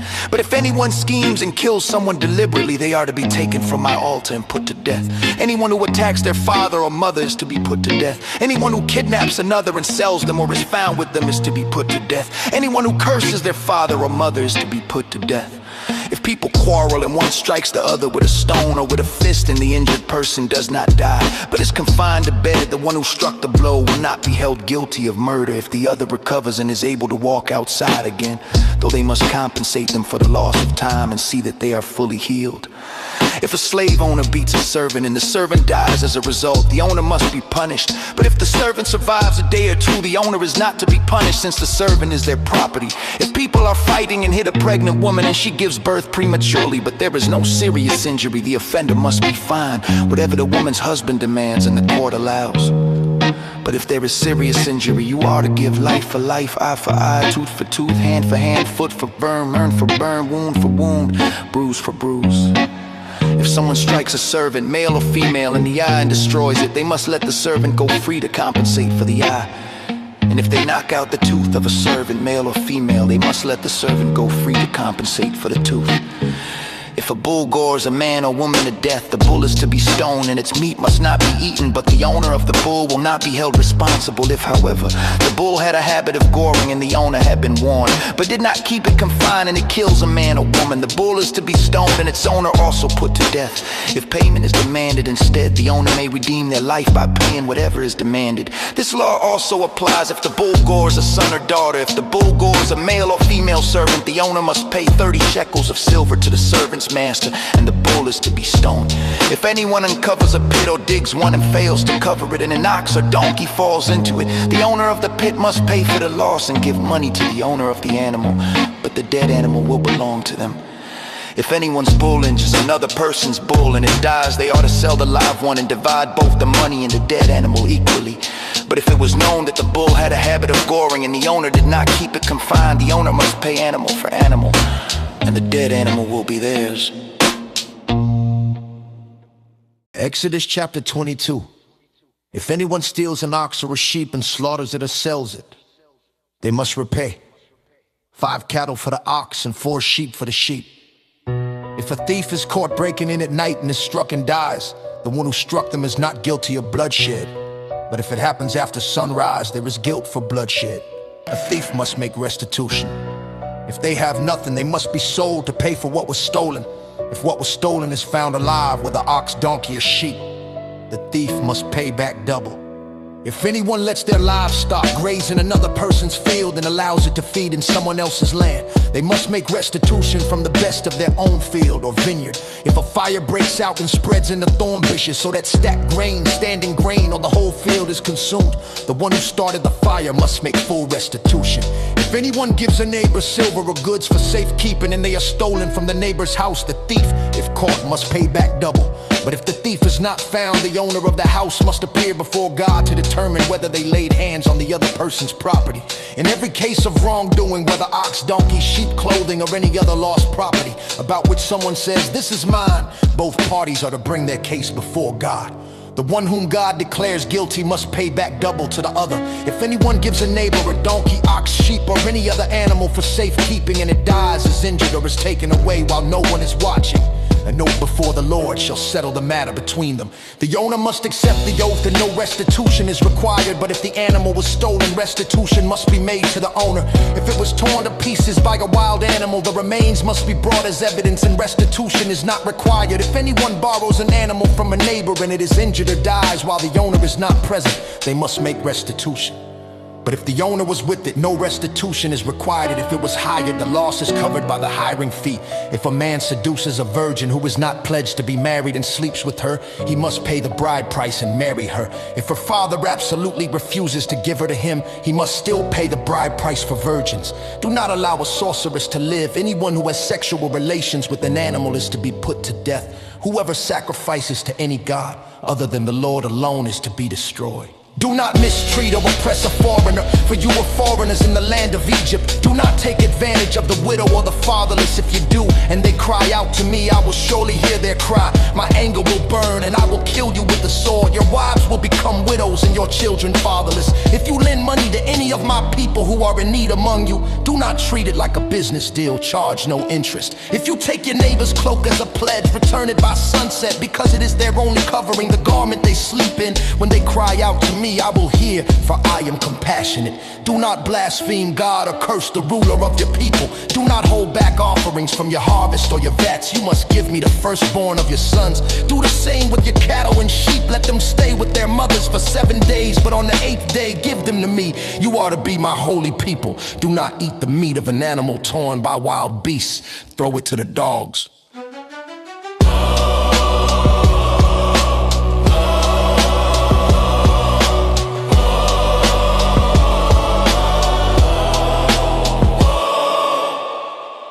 Exodus chapter 23. Do not spread false reports. Do not help the guilty by being a malicious witness. Do not follow the crowd in doing wrong when you testify in a lawsuit. Do not pervert justice by siding with the majority. And do not show favoritism to a poor person in a lawsuit. If you come across your enemy's ox or donkey wandering off, be sure to return it. If you see the donkey of someone who hates you falling under its load, do not leave it there. Help them with it. Do not deny justice to the poor in their lawsuits. Have nothing to do with a false charge, and do not put an innocent or honest person to death. For I will not acquit the guilty. Do not accept a bribe, for a bribe blinds those who see and twist the words of the innocent. Do not oppress a foreigner. You yourselves know how it feels to be foreigners, because you were foreigners in the land of Egypt. For 6 years, you are to sow your fields and harvest the crops, but during the 7th year, let the land lie unplowed and unused. Then the poor among your people may get food from it, and the wild animals may eat what is left. Do the same with your vineyard and your olive grove. 6 days do your work, but on the 7th day do not work, so that your ox and donkey may rest, and the slave born in your household and the foreigner living among you may be refreshed. Be careful to do everything I have said to you. Do not invoke the names of other gods. Do not let them be heard on your lips. 3 times a year you ought to celebrate a festival to me. Celebrate the festival of unleavened bread. For 7 days eat bread made without yeast, as I commanded you. Do this at the appointed time in the month of Aviv, for in that month you came out of Egypt. No one is to appear before me empty-handed. Celebrate the festival of harvest with the first fruits of the crops you sow in your field. Celebrate the festival of ingathering at the end of the year, when you gather in your crops from the field. 3 times a year all the men are to appear before the Lord God. Do not offer the blood of a sacrifice to me along with anything containing yeast. Do not let the fat of my festival offerings remain until morning. Bring the best of the first fruits of your soil to the house of the Lord your God. Bring the best of the first fruits of your soil to the house of the Lord your God. Bring the best of the first fruits of your soil to the house of the Lord your God. Do not cook a young goat in its mother's milk. See, I am sending an angel ahead of you to guard you along the way and to bring you to the place I have prepared. Pay attention to him and listen to what he says. Do not rebel against him. He will not forgive your rebellion, since my name is in him. If you listen carefully to what he says and do all that I say, I will be an enemy to your enemies and will oppose those who oppose you. My angel will go ahead of you and bring you into the land of the Amorites, Hittites, Perizzites, Canaanites, Hivites, and Jebusites, and I will wipe them out. Do not bow down before their gods or worship them or follow their practice, or you must demolish them and break their sacred stones to pieces. Worship the Lord your God, and his blessing will be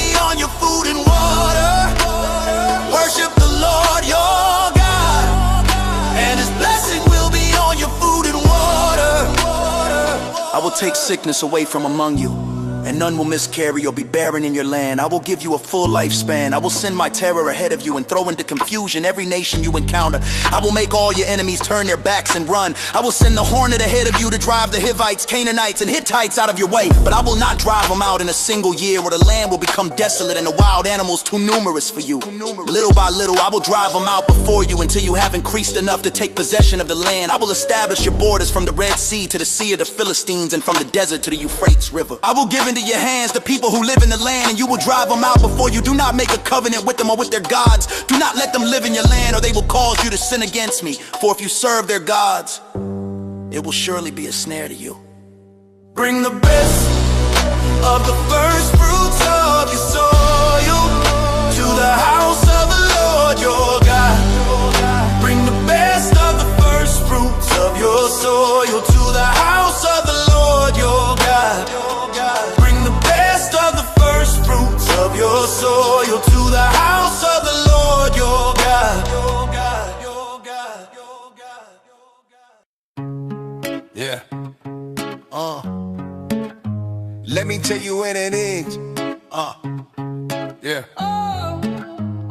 Exodus chapter 24. Then the Lord said to Moses, come up to the Lord, you and Aaron, Nadab and Abihu, and 70 of the elders of Israel. You ought to worship at a distance, but Moses alone is to approach the Lord. The others must not come near, and the people may not come up with him. Moses went and told the people all the words of the Lord and all the laws with one voice. They answered, we will do everything the Lord has said. Yeah, Moses wrote down everything the Lord had said. He got up early the next morning and built an altar at the foot of the mountain. He set up 12 stone pillars representing the 12 tribes of Israel. Then he sent young Israelite men, and they offered burnt offerings and sacrificed young bulls as fellowship offerings to the Lord. Yeah, Moses took half of the blood and put it in bowls, and the other half he splashed against the altar. Then he took the book of the covenant and read it to the people. They responded, we will do everything the Lord has said. We will obey. We will obey. Moses then took the blood, sprinkled it on the people, and said, this is the blood of the covenant that the Lord has made with you in accordance with all these words. Then Moses and Aaron, Nadab and Abihu, and the 70 elders of Israel went up. They saw the God of Israel. Under his feet was something like a pavement made of sapphire, clear as the sky itself. But God did not raise his hand against these leaders of the Israelites. They saw God and they ate and drank. The Lord said to Moses, come up to me on the mountain and stay here, and I will give you the tablets of stone with the law and commandments I have written for their instruction. Come up to me on the mountain and stay here, and I will give you the tablets of stone with the law and commandments I have written for their instruction. Then Moses set out with Joshua his assistant, and Moses went up on the mountain of God. He said to the elders, wait here for us until we come back to you. Aaron and Hur are with you, and anyone involved in a dispute can go to them. When Moses went up on the mountain, the cloud covered it. The glory of the Lord settled on Mount Sinai, and the cloud covered it for 6 days. On the 7th day, the Lord called to Moses from within the cloud to the Israelites. The glory of the Lord looked like a consuming fire on top of the mountain. Then Moses entered the cloud as he went up on the mountain, and he stayed on the mountain 40 days and 40 nights. I'll meet you. Yeah. Woo.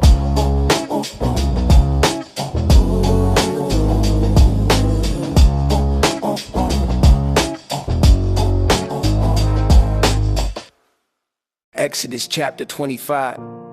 The Lord said to Moses, tell the Israelites to bring me an offering. You are to receive the offering from me from everyone whose heart moved them to give. These are the offerings you are to receive from them: gold, silver, and bronze, blue, purple, and scarlet yarn, fine linen and goat hair, ram skins dyed red, and durable leather. Acacia wood, olive oil for the light, spices for the anointing oil and for the pure incense, and onyx stones and other gems to be mounted on the ephod and breastpiece. Then have them make a sanctuary for me, and I will dwell among them. Make this tabernacle and all its furnishings exactly like the pattern I will show you. Have them make an ark of acacia wood, 2.5 cubits long, 1.5 cubits wide, and 1.5 cubits high. Overlay it with pure gold inside and out, and make a gold molding around it. Cast 4 gold rings for it and fasten them to its 4 feet with 2 rings on one side and 2 rings on the other. Make poles of acacia wood and overlay them with gold. Insert the poles into the rings on the sides of the ark to carry it. The poles are to remain in the rings, they are not to be removed and put in the ark. The tablets of the covenant law that I will give you. Make an atonement cover of pure gold, 2.5 cubits long and 1.5 cubits wide, and make 2 cherubim out of hammered gold at the ends of the cover. Make 1 cherub on one end and the 2nd cherub on the other. Make the cherubim of one piece with the cover at the 2 ends. The cherubim ought to have their wings spread upward, overshadowing the cover with them. The cherubim ought to face each other, looking toward the cover. Place the cover on top of the ark and put in the ark the tablets of the covenant law that I will give you. They're above the cover between the 2 cherubim that are over the ark of the covenant law. I will meet with you and give you all my commands for the Israelites. Make a table of acacia wood, 2 cubits long, 1 cubit wide, and 1.5 cubits high. Overlay it with pure gold and make a gold molding around it. Make a frame around it, a handbreadth wide, and a gold molding for the frame.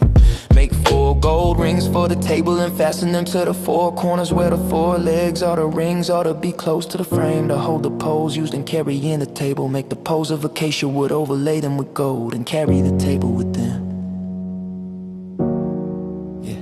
Make his plates and dishes as well as his pitchers and bowls for the pouring out of drink offerings. Make them of pure gold. Put the bread of the presence on his table to be before me at all times.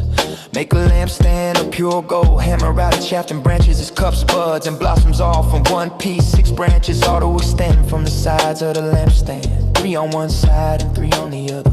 3 cups shaped like almond flowers with buds and blossoms ought to be on one branch, and 3 on the next branch. The same for all 6 branches on the lampstand itself. Ought to be 4 cups shaped like almond flowers with buds and blossoms. 1 bud shall be under each pair of branches joined to the shaft. 1 bud under the first pair, 1 under the second pair, and 1 under the third pair. 6 branches in all. The buds and branches shall all be of one piece with the lampstand hammered out of pure gold. Then make it 7 lamps and set them up on it, so that they light the space in front of it. Its wick trimmers and trays ought to be of pure gold. A talent of pure gold is to be used for the lampstand and all its accessories. See that you make them according to the pattern shown to you on the mountain. Exodus chapter 26. Make the tabernacle with 10 curtains of finely twisted linen and blue, purple, and scarlet yarn, with cherubim woven into them by a skilled craftsman. All the curtains are to be the same size, 28 cubits long and 4 cubits wide. Join 5 of the curtains together and do the same with the other 5. Make loops of blue material along the edge of the end curtain in one set, and do the same with the end curtain in the other set. Make 50 loops on one curtain and 50 loops on the end curtain of the other set, so that the loops line up with one another. Then make 50 gold clasps and use them to fasten the curtains together, so that the tabernacle is a single unit. Make curtains of goat hair for a tent over the tabernacle, 11 curtains in all. Each curtain is to be 30 cubits long and 4 cubits wide, all 11 the same size. Join 5 of the curtains into one set and the other 6 into another set. Fold back the 6th curtain at the front of the tent. Make 50 loops along the edge of the end curtain of one set, and 50 loops along the edge of the end curtain of the other set. Make 50 bronze clasps and put them in the loops to fasten the tent together as a unit. As for the extra length of the tent curtains, a half curtain that is left over, let it hang down at the rear of the tabernacle. And the extra cubit on both sides of the tent curtains will hang over the sides of the tabernacle to cover it. Make a covering for the tent of ram skins dyed red, and over that a covering of durable leather. Make upright frames of acacia wood for the tabernacle. Each frame is to be 10 cubits long and 1.5 cubits wide, with 2 projections set parallel to each other. Make all the frames of the tabernacle in this way. Make 20 frames for the south side of the tabernacle. Make 40 silver bases to go under them, 2 bases for each frame, 1 under each projection. For the other side, the north side of the tabernacle. Make 20 frames, 40 silver bases, 2 under each frame. Make 6 frames for the far end, that is the west end of the tabernacle. Make 2 frames for the corners at the far end of these 2 corners. They must be doubled from the bottom all the way to the top and fitted into a single ring. Both shall be like that, so there will be 8 frames and 16 silver bases, 2 under each frame. 8 crossbars of acacia wood, 5 for the frames on one side of the tabernacle, 5 for those on the other side, and 5 for the frames on the west side at the far end. The center crossbar is to extend from end to end at the middle of the frames. Overlay the frames with gold and make gold rings to hold the crossbars. Also overlay the crossbars with gold. Set up the tabernacle according to the plan shown to you on the mountain. Make a curtain of blue, purple, and scarlet yarn, and finally twisted linen with cherubim woven into it by a skilled craftsman. Hang it on 4 posts of acacia wood overlaid with gold. Their hooks are to be of gold, and they are to stand on 4 silver bases. Hang the curtain from the clasps and place the Ark of the Covenant law behind the curtain. The curtain will separate the holy place from the most holy place. Put the atonement cover on the Ark of the Covenant law in the most holy place. Place the table outside the curtain on the north side of the tabernacle, and put the lampstand opposite it on the south side for the entrance to the tent. Make a curtain of blue, purple, and scarlet yarn, and finally twisted linen, the work of an embroiderer. Make gold hooks for it and 5 posts of acacia wood overlaid with gold, and cast 5 bronze bases for them. Exodus chapter 27. Make an altar of acacia wood. Exodus chapter 27. Make an altar of acacia wood, 5 cubits long and 5 cubits wide, square in shape and 3 cubits high. Make horns for it on its 4 corners, all of one piece with it, and overlay it with bronze. Make all its utensils of bronze, its pots to remove the ashes, its shovels, sprinkling bowls, forks, and fire pans. Make a grating for it, a bronze network, and make a bronze ring at each of the 4 corners of the network. Put the network under the ledge of the altar, so that it is halfway up the altar. Make poles for the altar of acacia wood and overlay them with bronze. Insert the poles into the ring so they will be on 2 sides of the altar when it is carried. Make the altar hollow out of boards, just as you were shown on the mountain. Make a courtyard for the tabernacle. The south side of the courtyard is to with hangings of finely twisted linen, 100 cubits long on one side. It is to have 20 posts and 20 bronze bases with silver hooks and bands on the posts. The north side is also to be 100 cubits long, and is to have 20 posts and 20 bronze bases with silver hooks and bands on the post. The west end of the courtyard is to have hangings 50 cubits wide with 10 posts and 10 bases. On the east end toward the sunrise, the courtyard is to be 50 cubits wide. Curtains 15 cubits long are to be on one side of the entrance, with 3 posts and 3 bases on the other side. Curtains 15 cubits long with 3 posts and 3 bases. For the entrance to the courtyard, provide a curtain 20 cubits long of blue, purple, and scarlet yarn, and finely twisted linen, the work of an embroiderer, with 4 posts and 4 bases. All the posts around the courtyard are to have silver bands and hooks and bronze bases. The length of the courtyard is to be 100 cubits, and the width 50 cubits, with hangings of finely twisted linen, 5 cubits high, and with bronze bases. All the furnishings of the tabernacle and all its uses and all its tent pegs and the tent pegs of the courtyard are to be of bronze. Command the Israelites to bring you clear oil of pressed olives for the light, so that the lamps may be kept burning. In the tent of meeting, outside the curtain, the shields, the ark of the covenant law. Aaron and his sons are to keep the lamps burning before the Lord from evening till morning. This is to be a lasting ordinance among the Israelites for the generations to come. This is to be a lasting ordinance among the Israelites for the generations to come.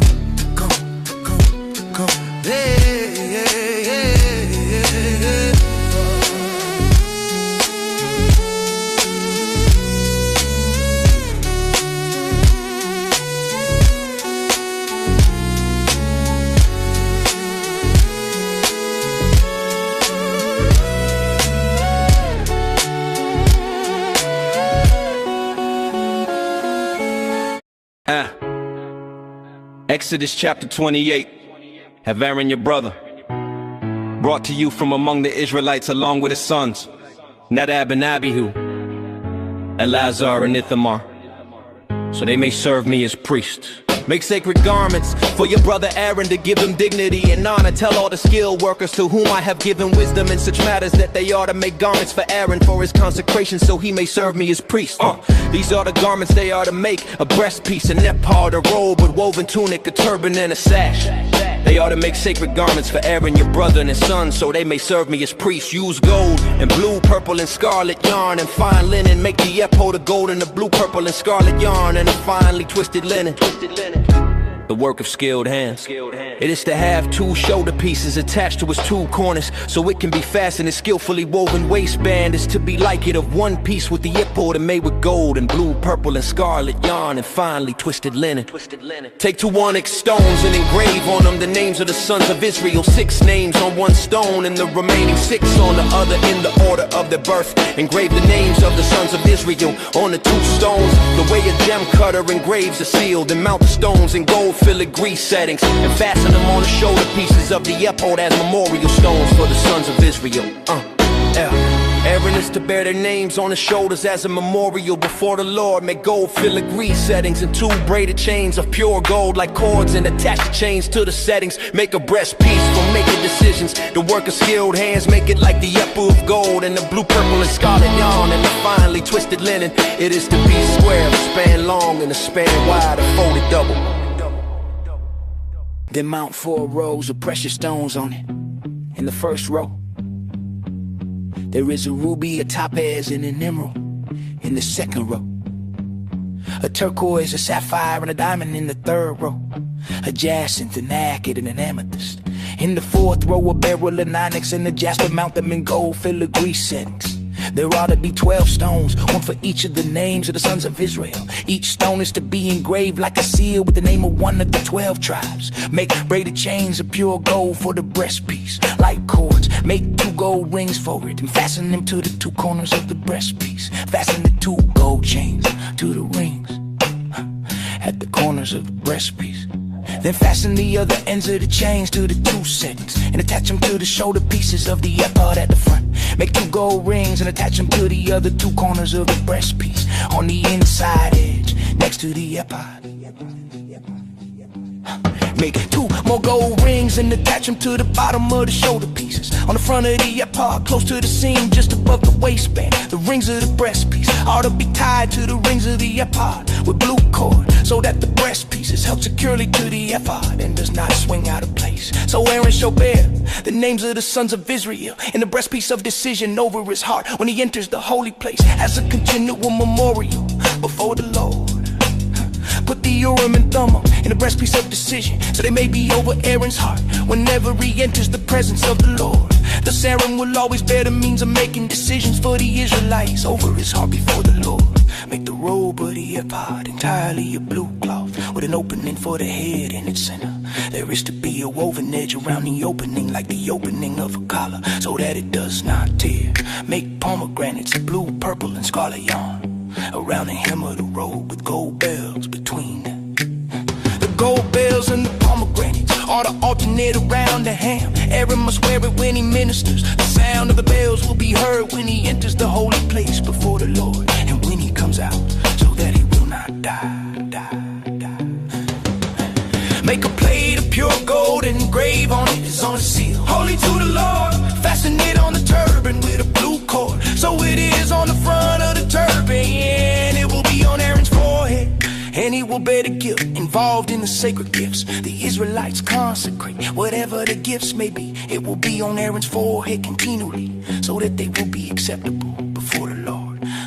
Weave the tunic of fine linen and make a turban of fine linen. The sash is to be the work of an embroiderer. Make tunic sashes and caps for Aaron's sons to give them dignity and honor. After you put these garments on your brother Aaron and his sons, anoint them, ordain them, and consecrate them, so they may serve me as priests. Make linen undergarments to cover their bodies from the waist to the thigh. Aaron and his sons are to wear them whenever they enter the tent of meeting or approach the altar to minister in the holy place, so that they will not incur guilt and die. This is to be a lasting ordinance for Aaron and his descendants.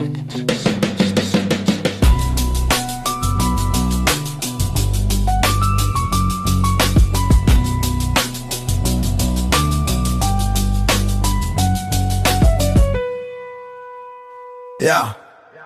Exodus chapter 29. This is what you are to do to consecrate me, so they may serve me as priest.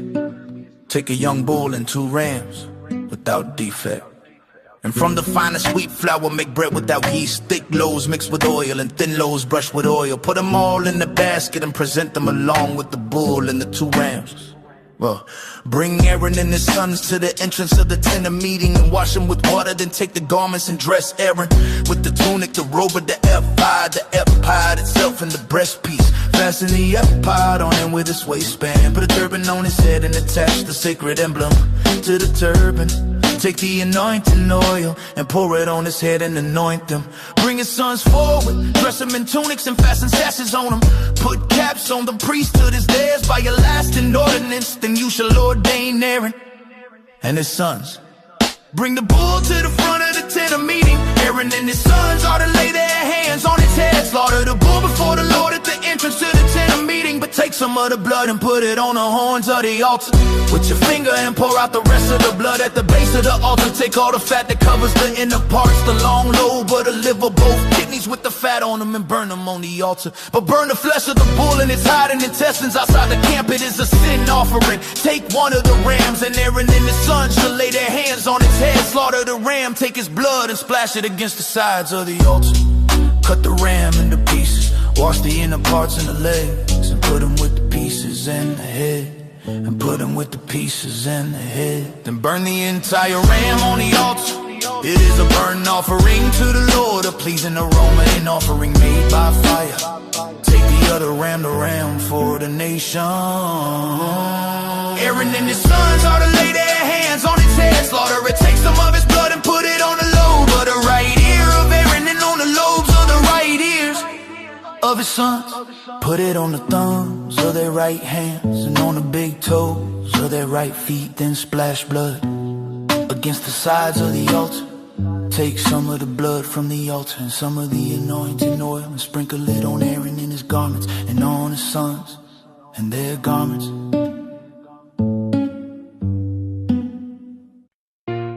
Yeah. Then he and his sons and their garments will be consecrated. Take the fat from the ram, the fat tail, the fat covering the inner parts, the long lobe of the liver, both kidneys with the fat on them, and the right thigh. From the basket of bread made without yeast, take 1 loaf, 1 thick loaf with oil, and 1 thin loaf. Put all these in the hands of Aaron and his sons, and have them wave them before the Lord as a wave offering. Then take them from their hands and burn them on the altar, on top of the burnt offering. They are a pleasing aroma, an offering made by fire to the Lord. Yeah. Take the breast of the ram for ordination and wave it before the Lord. It will be a shed. Consecrate the breasts of the wave offering and the thigh of the contribution that was waved and presented from the ram of ordination for Aaron and his sons. It is to be the regular shed for Aaron and his sons from the Israelites. It is a contribution the Israelites are to give to the Lord from their fellowship offerings. Aaron's sacred garments will belong to his descendants, so that they can be anointed and ordained in them. The son who succeeds him as priest and comes to the tent of meeting, a minister in the holy place, is to wear them for 7 days. Take the ram for ordination and cook the meat in the sacred place. At the entrance to the tent of meeting, Aaron and his sons are to eat the meat of the ram and the bread in the basket. They are to eat these offerings by which atonement was made for their ordination and consecration. But no one else may eat them because they are sacred. If any of the meat or bread of the ordination remains until morning, burn it up, do not eat it, because it is sacred. Do for Aaron and his sons everything I have commanded you, taking 7 days to ordain. Sacrifice a bull each day as a sin offering to make atonement. Purify the altar by making atonement for it, and anoint it to consecrate it. For 7 days make atonement for the altar and consecrate it. Then the altar will be most holy, and whatever touches the altar will be holy. This is what you ought to offer on the altar regularly each day. 2 lambs a year old. Offer 1 lamb in the morning and the other at twilight with the first lamb. Offer 1/10 of an ephah of the finest flour mixed with 1/4 of a hin of oil from pressed olives and 1/4 of a hin of wine as a drink offering. Offer the other lamb at twilight with the same grain offering, and drink offering. It will be a pleasing aroma, an offering made by fire to the Lord. This will be your regular burnt offering for the generations to come at the entrance to the tent meeting before the Lord. There I will meet with you and speak to you. There also I will meet with the Israelites, and the place will be consecrated by my glory. So I will consecrate the tent of meeting and the altar. I will consecrate Aaron and his sons to serve me as priests. Then I will dwell among the Israelites and be their God. They will know that the Lord their God, who brought them out of Egypt, so that I might dwell among them. I am the Lord their God. I am the Lord their God. I am the Lord their God.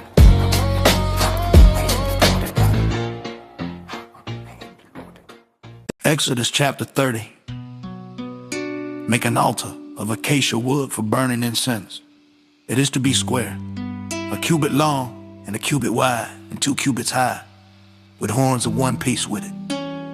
Overlay the top and all the sides and the horns with pure gold, to make a gold molding around it.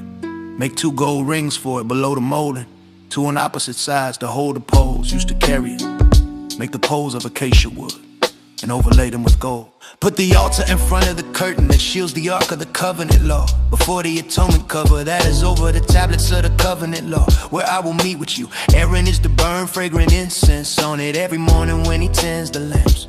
He must burn incense again when he lights the lamps at twilight. So incense will burn regularly before the Lord for the generations to come. Do not offer on this altar any other incense or any burnt offering or grain offering, and do not pour a drink offering on it. Once a year, Aaron must make atonement on his horns. This annual atonement must be made with the blood of the atonement offering for the generations to come. It is most holy to the Lord. Then the Lord said to Moses, when you take a census of the Israelites, each one is to pay the Lord a ransom for his life at the time he is counted. Then no plague will come on him when you number them. Each one who crosses over to be counted is to give a half shekel, according to the sanctuary shekel. The half shekel is an offering to the Lord. Everyone 20 years old or more who crosses over is to give an offering to the Lord. The rich are not to give more than a half shekel, and the poor are not to give less. When you make the offering to the Lord to atone for your lives, receive the atonement money from the Israelites and use it for the service of the tent of meeting. It will be a memorial for the Israelites before the Lord, making atonement for your lives. Then the Lord said to Moses, make a bronze basin with its bronze stand for washing. Place it between the tent of meeting and the altar, and put water in it. Aaron and his sons are to wash their hands and feet with water from it. Whenever they enter the tent of meeting, they shall wash with water so that they will not die. Also when they approach the altar to minister by presenting offering made by fire to the Lord, they shall wash their hands and feet so that they will not die. This is to be a lasting ordinance for Aaron and his descendants for the generations to come. Then the Lord said to Moses, take the following fine spices: 500 shekels of liquid myrrh, half as much, 250 shekels of fragrant cinnamon, 250 shekels of fragrant cane, 500 shekels of cassia, all according to the sanctuary shekel, and a hint of olive oil. Make these into a sacred anointing oil, a fragrant blend, the work of a perfumer. It will be the sacred anointing oil. Then anoint the tent of meeting, the ark of the covenant law, the table and all its utensils, the lampstand and its utensils, the altar of incense, the altar of burnt offering and all its utensils, and the basin with a stand. Consecrate them so they will be most holy, and whatever touches them will be holy. Anoint Aaron and his sons and consecrate them so they may serve me as priests. Say to the Israelites, this is to be my sacred anointing oil for the generations to come. Do not pour it on anyone else's body, and do not make any other oil using the same formula. It is sacred, and you ought to consider it sacred. Whoever makes perfume like it or puts it on anyone other than a priest must be cut off from their people. Then the Lord said to Moses, take fragrant spices, gum, resin, onyx, and galbanum, and pure frankincense, all in equal amounts. Make a fragrant blend of incense, the work of a perfumer, salted, pure, and sacred. Grind some of it to powder and place it in front of the ark of the covenant law in the tent of meeting, where I will meet with you. It shall be most holy to you. Do not make any incense with this formula for yourselves. Consider it holy to the Lord. Whoever makes incense like it to enjoy its fragrance must be cut off from their people.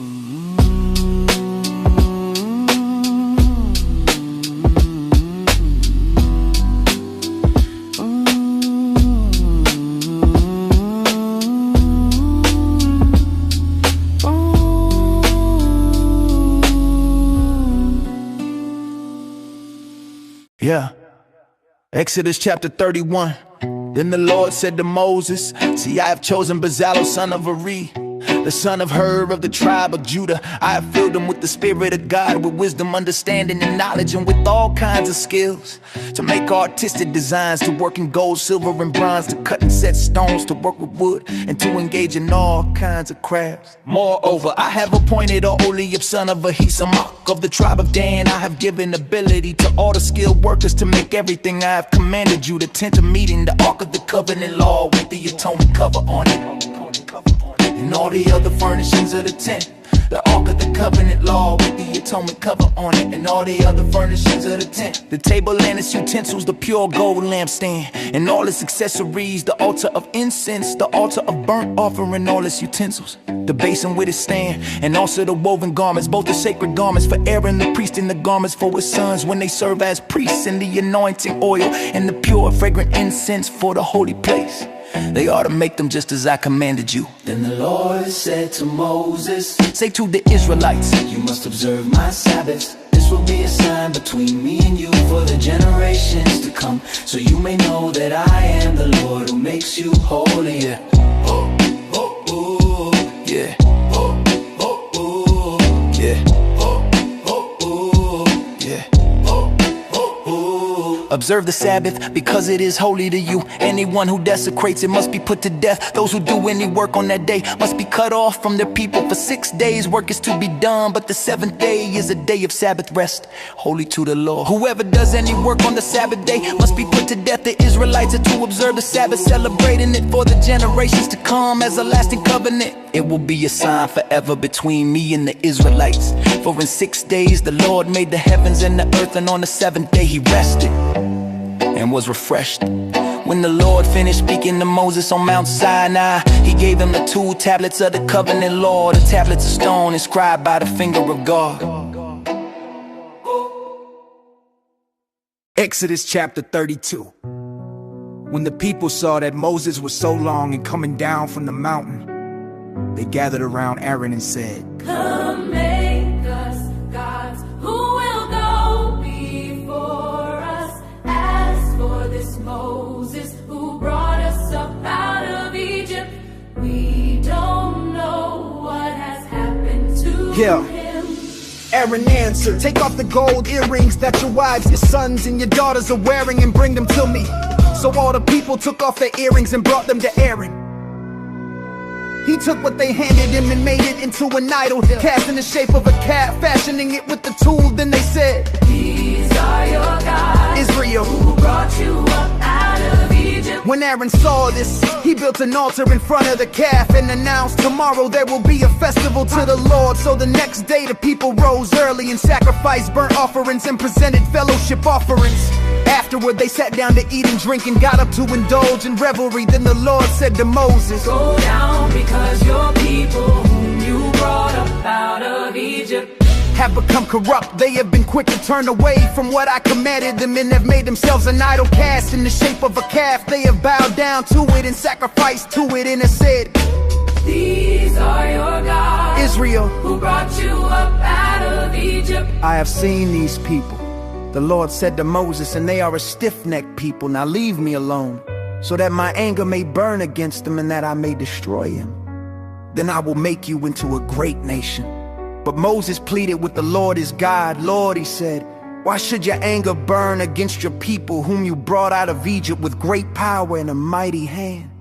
Why should the Egyptians say, it was with evil intent that he brought them out to kill them in the mountains and wipe them off the face of the earth?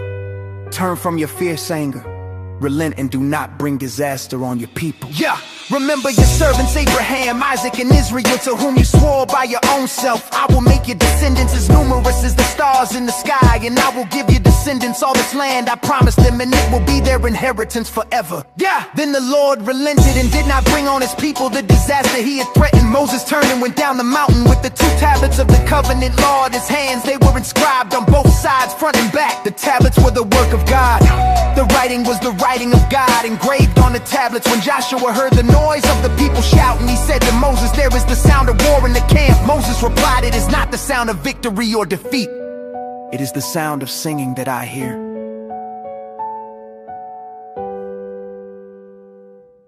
Yo. When Moses approached the camp and saw the calf and the dance, and his anger burned, he threw the tablets out of his hands, breaking them at the foot of the mountain. And he took the calf the people had made and burned it in the fire. Then he ground it to powder, scattered it on the water, and made the Israelites drink it. He said to Aaron, what did these people do to you that you led them into such great sin? Do not be angry, my Lord. Aaron answered, you know how prone these people are to evil. They said to me, make us gods who will go before us. As for this Moses who brought us up out of Egypt, we don't know what has happened to him. So I told him, whoever has gold jewelry, take it off. Then they gave me the gold and I threw it into the fire, and out came this calf. Moses saw that the people were running wild and that Aaron had let them get out of control, and so become a laughingstock to their enemies. So we stood at the entrance to the camp and said, whoever is for the Lord, come to me. And all the Levites rallied to him. Then he said to them, this is what the Lord, the God of Israel says, each man strap a sword to his side, go back and forth through the camp from one end to the other, each killing his brother and friend and neighbor. The Levites did as Moses commanded, and about 3,000 people died that day. Then Moses said, you have been set apart to the Lord today, for you were against your own sons and brothers, and he has blessed you this day. The next day Moses said to the people, you have committed a great sin, but now I will go up to the Lord, perhaps I can make atonement for your sin. So Moses went back to the Lord and said, oh, what a great sin these people have committed. They have made themselves gods of gold. Yeah. But now please forgive their sin. But if not, then blot me out of a book you have written.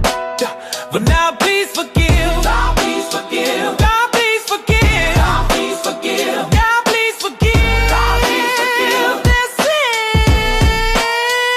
But if not, then blot me out of the book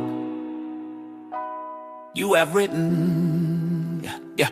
The Lord replied to Moses, whoever has sinned against me, I will blot out of my book. Now go, lead the people to the place I spoke of, and my angel will go before you. However, when the time comes for me to punish, I will punish them for their sin.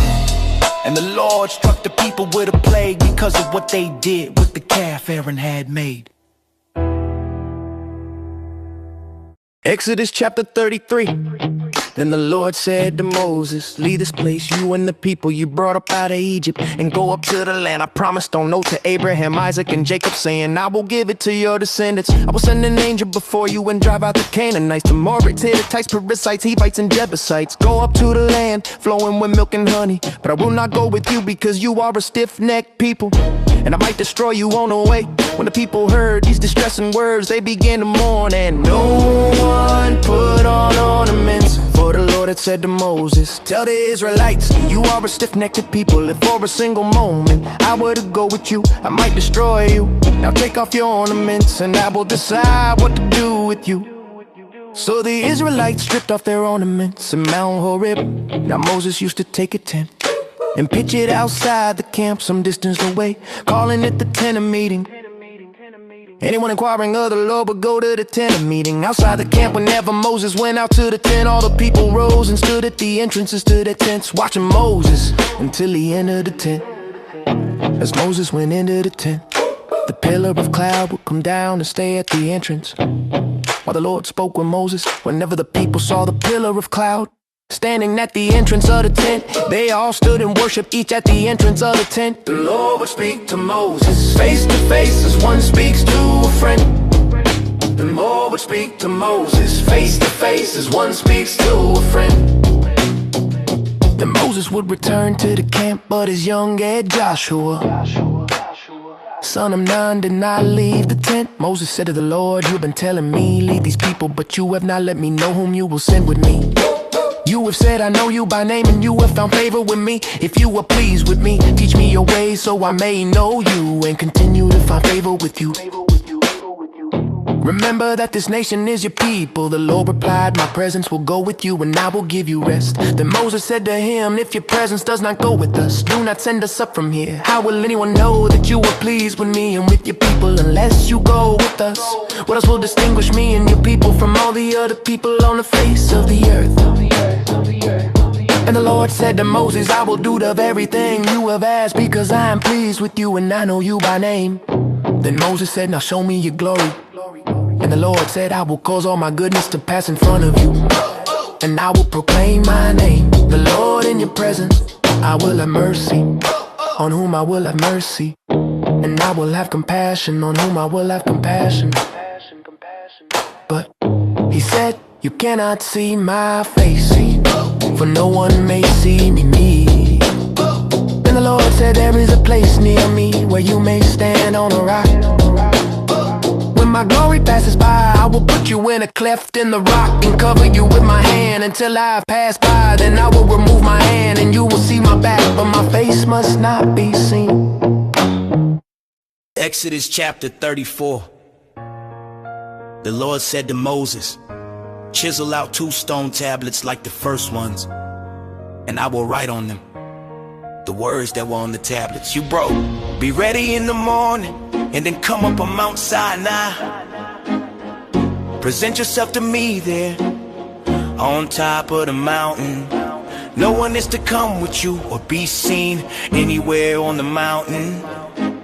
Not even flocks or herds may graze in front of it.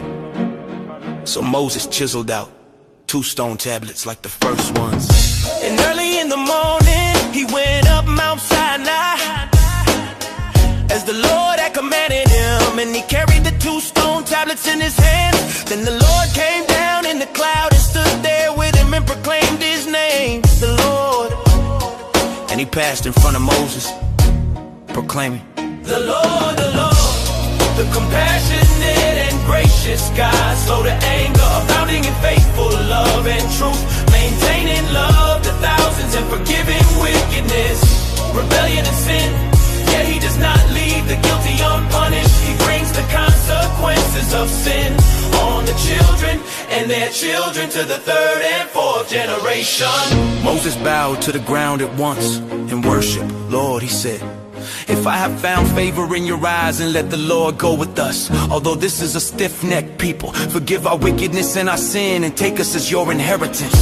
Then the Lord said, I am making a covenant with you. Before all your people I will do wonders never before done in any nation in all the world. The people you live among will see how awesome is the work that I, the Lord, will do for you. Observe what I command you today. I will drive out before you the Amorites, Canaanites, Hittites, Perizzites, Hivites, and Jebusites. Be careful not to make a treaty with those who live in the land where you are going, or they will be a snare among you. Break down the altars, smash their sacred stones, and cut down the Asherah poles. Do not worship any other God, for the Lord, whose name is jealous, is a jealous God. Worship any other God, for the Lord, whose name is jealous, is a jealous God. Be careful not to make a treaty with those who live in the land, for when they prostitute themselves to their gods and sacrifice to them, they will invite you and you will eat their sacrifice. And when you choose some of their daughters as wives for your son, and those daughters prostitute themselves to their gods, they will lead your sons to do the same. Do not make any idols. Celebrate the festival of unleavened bread. For 7 days eat bread made without yeast, as I commanded you. Do this at the appointed time in the month of Aviv, for in that month you came out of Egypt. The first offspring of every womb belongs to me, including all the firstborn males of your livestock, whether from herd or flock. Redeem the firstborn donkey with a lamb, but if you do not redeem it, break its neck. Redeem all your firstborn sons. No one is to appear before me empty-handed. 6 days you shall labor, but on the 7th day you shall rest. Even during plowing season and harvest you must rest. Celebrate the festival of weeks with the first fruits of the wheat harvest, and the festival of ingathering at the turn of the year. 3 times a year all your men are to appear before the sovereign Lord, the God of Israel. I will drive our nations before you and enlarge your territory, and no one will covet your land when you go up to appear before before the Lord your God 3 times a year. Do not offer the blood of a sacrifice to me, along with anything containing yeast, and do not let any of the sacrifice from the Passover festival remain until morning. Bring the best of the first fruits of your soil to the house of the Lord your God. Do not cook a young goat in its mother's milk. Then the Lord said to Moses, write down these words, for in accordance with these words I have made a covenant with you and with Israel. Moses was there with the Lord 40 days and 40 nights without eating bread or drinking water. And he wrote on the tablets the words of the covenant, the 10 words. When Moses came down from Mount Sinai with the 2 tablets of the covenant law in his hands, he was not aware that his face was radiant, because he had spoken with the Lord. When Aaron and all the Israelites saw Moses, his face was shining and they were afraid to come near him. But Moses called to them, so Aaron and all the leaders of the community came back to him and he spoke to them. Afterward, all the Israelites came near him and he gave them all the commands the Lord had given them on Mount Sinai. When Moses finished speaking to them, he put a veil over his face. But whenever he entered the Lord's presence to speak with him, he removed the veil until he came out. And when he came out and told the Israelites what he had been commanded, they saw that his face was radiant. Then Moses would put the veil back over his face until he went in to speak with the Lord again. Exodus chapter 35. Moses assembled the whole community of the Israelites and said to them, these are the things the Lord has commanded you to do. For 6 days work is to be done, but the 7th day shall be your holy day, a day of Sabbath rest to the Lord. Whoever does any work on it is to be put to death. Do not light a fire in any of your dwellings on the Sabbath day. Then Moses said to the entire Israelite community, this is what the Lord has commanded. From what you have, take an offering for the Lord. Everyone who is willing is to bring to the Lord an offering of gold, silver, and bronze, blue, purple, and scarlet yarn, and fine linen, goat hair, ram skins dyed red, and durable leather, acacia wood, olive oil for the light, spices for the anointing oil, and for the pure incense, and onyx stones and other gems to be mounted on the ephod and breastpiece. All who are skilled among you are to come and make everything the Lord has commanded. The tabernacle, its tent and its cover and its clasps, frames, crossbars, posts, and bases. The ark with its poles and the atonement cover and the curtain that shields it, the table with its poles and all its utensils and the bread of the presence, the lampstand for the light with its accessories and lamps and the oil for the light, the altar of incense with its poles, the anointing oil and the pure incense, the curtain for the entrance to the tabernacle, the altar of burnt offering with its bronze grating, its poles and all its utensils, the basin with its stand, the curtains of the courtyard with its posts and bases, and the curtain for the entrance to the courtyard, the 10 pegs for the tabernacle and for the courtyard, and their ropes, the woven garments worn for ministering in the holy place, both the sacred garments for Aaron the priest and the garments for his sons when they serve as priests. Then the whole Israelite community withdrew from Moses' presence, and everyone who was willing and whose heart moved them came and brought an offering to the Lord. Everyone who had blue, purple, or scarlet yarn, or fine linen, or goat hair, or ram skins dyed red, or durable leather, brought them. Those presenting an offering of silver or bronze brought it as an offering to the Lord. And everyone who had acacia wood for any part of the work brought it. Every skilled woman spun with her hands and brought what she had spun, the blue, purple, or scarlet yarn or fine linen. All the women who were willing and had the skills spun the goat hair. The leaders brought onyx stones and other gems to be mounted on the ephod and breastpiece. They also brought spices and olive oil for the light, and for the anointing oil, and for the pure incense. All the Israelite men and women who were willing and brought to the Lord free will offerings for all the work the Lord through Moses had commanded them to do. Then Moses said to the Israelites, see, the Lord has chosen Bezalel, son of Uri, the son of Hur of the tribe of Judah, and he has filled him with the Spirit of God, with wisdom, understanding, and knowledge, and with all kinds of skills to make artistic designs, to work in gold, silver, and bronze, to cut and set stones, to work in wood, and to engage in all kinds of crafts, to devise artistic designs, and to teach others. He has given both him and Oholiab, son of Ahisamach of the tribe of Dan, the ability to teach others. He has filled them with skill to do all kinds of work, as engravers, designers, embroiderers, in blue, purple, and scarlet yarn, and fine linen, and as weavers, all of them skilled workers and designers.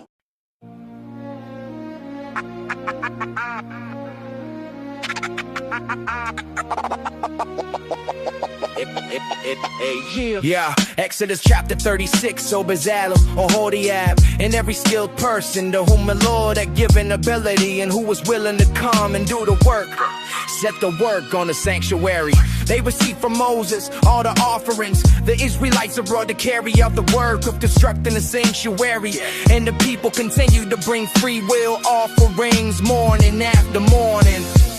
So all the skilled workers who were doing all the work on the sanctuary left what they were doing and said to Moses, the people are bringing more than enough for doing the work the Lord commanded to be done. And Moses gave an order and it was proclaimed throughout the camp, no man or woman is to make anything else as an offering for the sanctuary.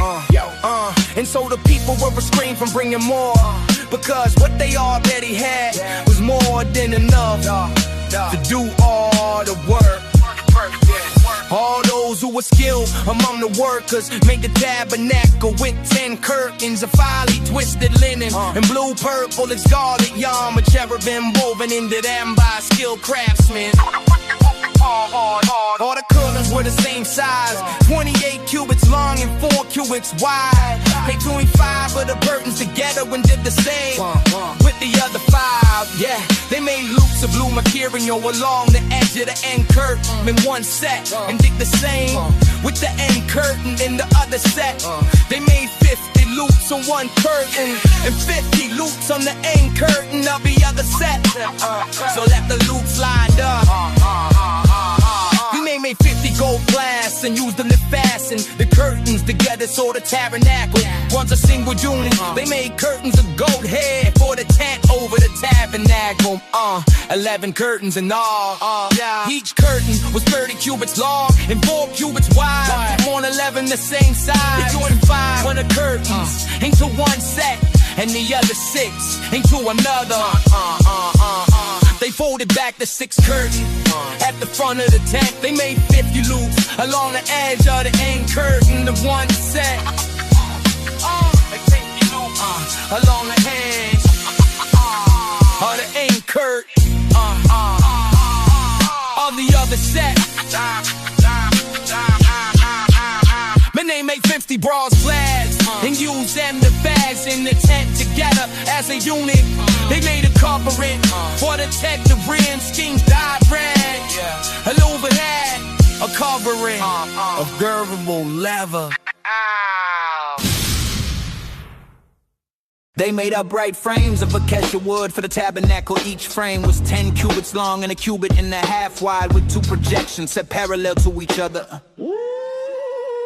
They made all the frames of the tabernacle this way. They made 20 frames for the south side of the tabernacle and 40 silver bases to go under them. 2 bases for each frame, 1 under each projection. For the north side, they made 20 frames and 40 silver bases, 2 under each frame. They made 6 frames for the far end, the west end of the tabernacle, and 2 frames were made for the corners at the far end. At these corners they were doubled from the bottom all the way to the top and fitted into a single ring. Both were alike, so there were 8 frames and 16 silver bases, 2 under each frame. They made crossbars of acacia wood, 5 for the frames on one side of the tabernacle, 5 for those on the other side, and 5 for the frames on the west side at the far end. They made the center crossbar to extend from end to end. At the middle of the frames, they overlaid the frames with gold and made gold rings to hold the crossbars. They also overlaid the crossbars with gold. They set up the tabernacle according to the plan shown to Moses on the mountain. They made the curtain of blue, purple, and scarlet yarn and finely twisted linen with cherubim woven into it by a skilled craftsman. They hung it on 4 posts of acacia wood overlaid with gold. Their hooks were of gold and they stood on 4 silver bases. They hung the curtain and placed the Ark of the Covenant law behind it. The curtain separated the holy place from the most holy place. They made the curtain for the entrance to the tent of blue, purple, and scarlet yarn and finally twisted linen, the work of an embroiderer. They made 5 posts for it and overlaid them with gold. They made their hooks of gold and cast 5 bronze bases for them. Exodus chapter 37.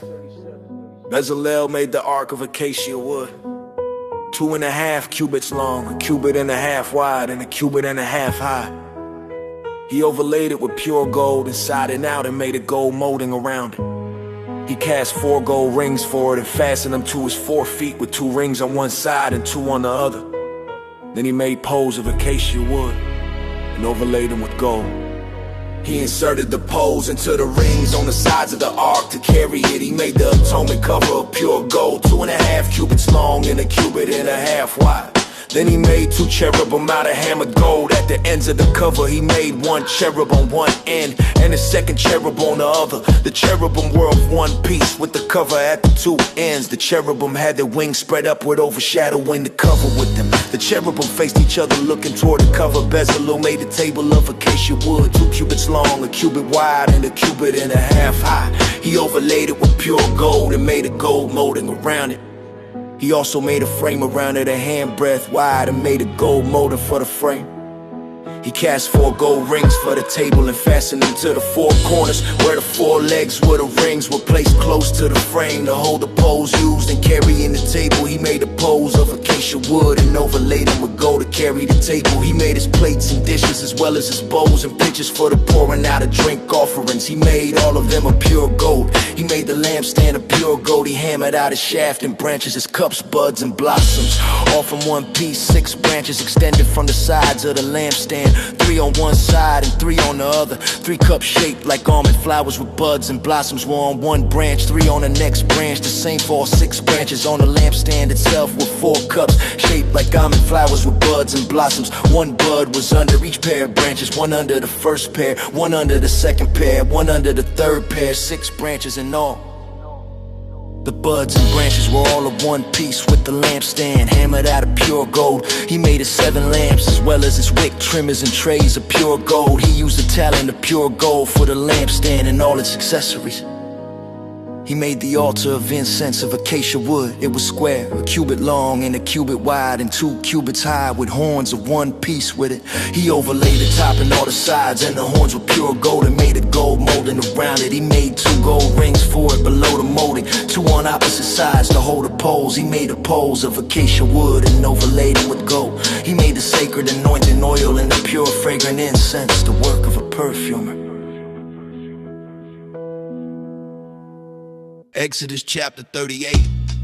Bezalel made the altar of burnt offering from acacia wood, 5 cubits long, 5 cubits wide, square in shape, and 3 cubits high. He made horns for it on its 4 corners, all of one piece with it, and overlaid it with bronze. He made all its utensils of bronze, the pots to remove the ashes, the shovels, sprinkling bowls, forks, and fire pans. He made a grating for the altar, a bronze network to be under its ledge, halfway up from the bottom. He cast 4 bronze rings at the 4 corners of the bronze grating to hold the poles.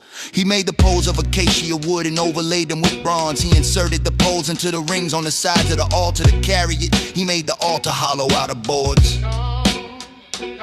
He made the bronze basin and its bronze stand from the mirrors of the women who served at the entrance to the tent of meeting. Then he made the courtyard, the south side of the courtyard, at hangings of finely twisted linen, 100 cubits long, with 20 posts and 20 bronze bases with silver hooks and bands on the posts. The north side also had hangings 100 cubits long with 20 posts and 20 bronze bases with silver hooks and bands on the posts. The west end of the courtyard had hangings 50 cubits wide with 10 posts and 10 bases with silver hooks and bands on the posts.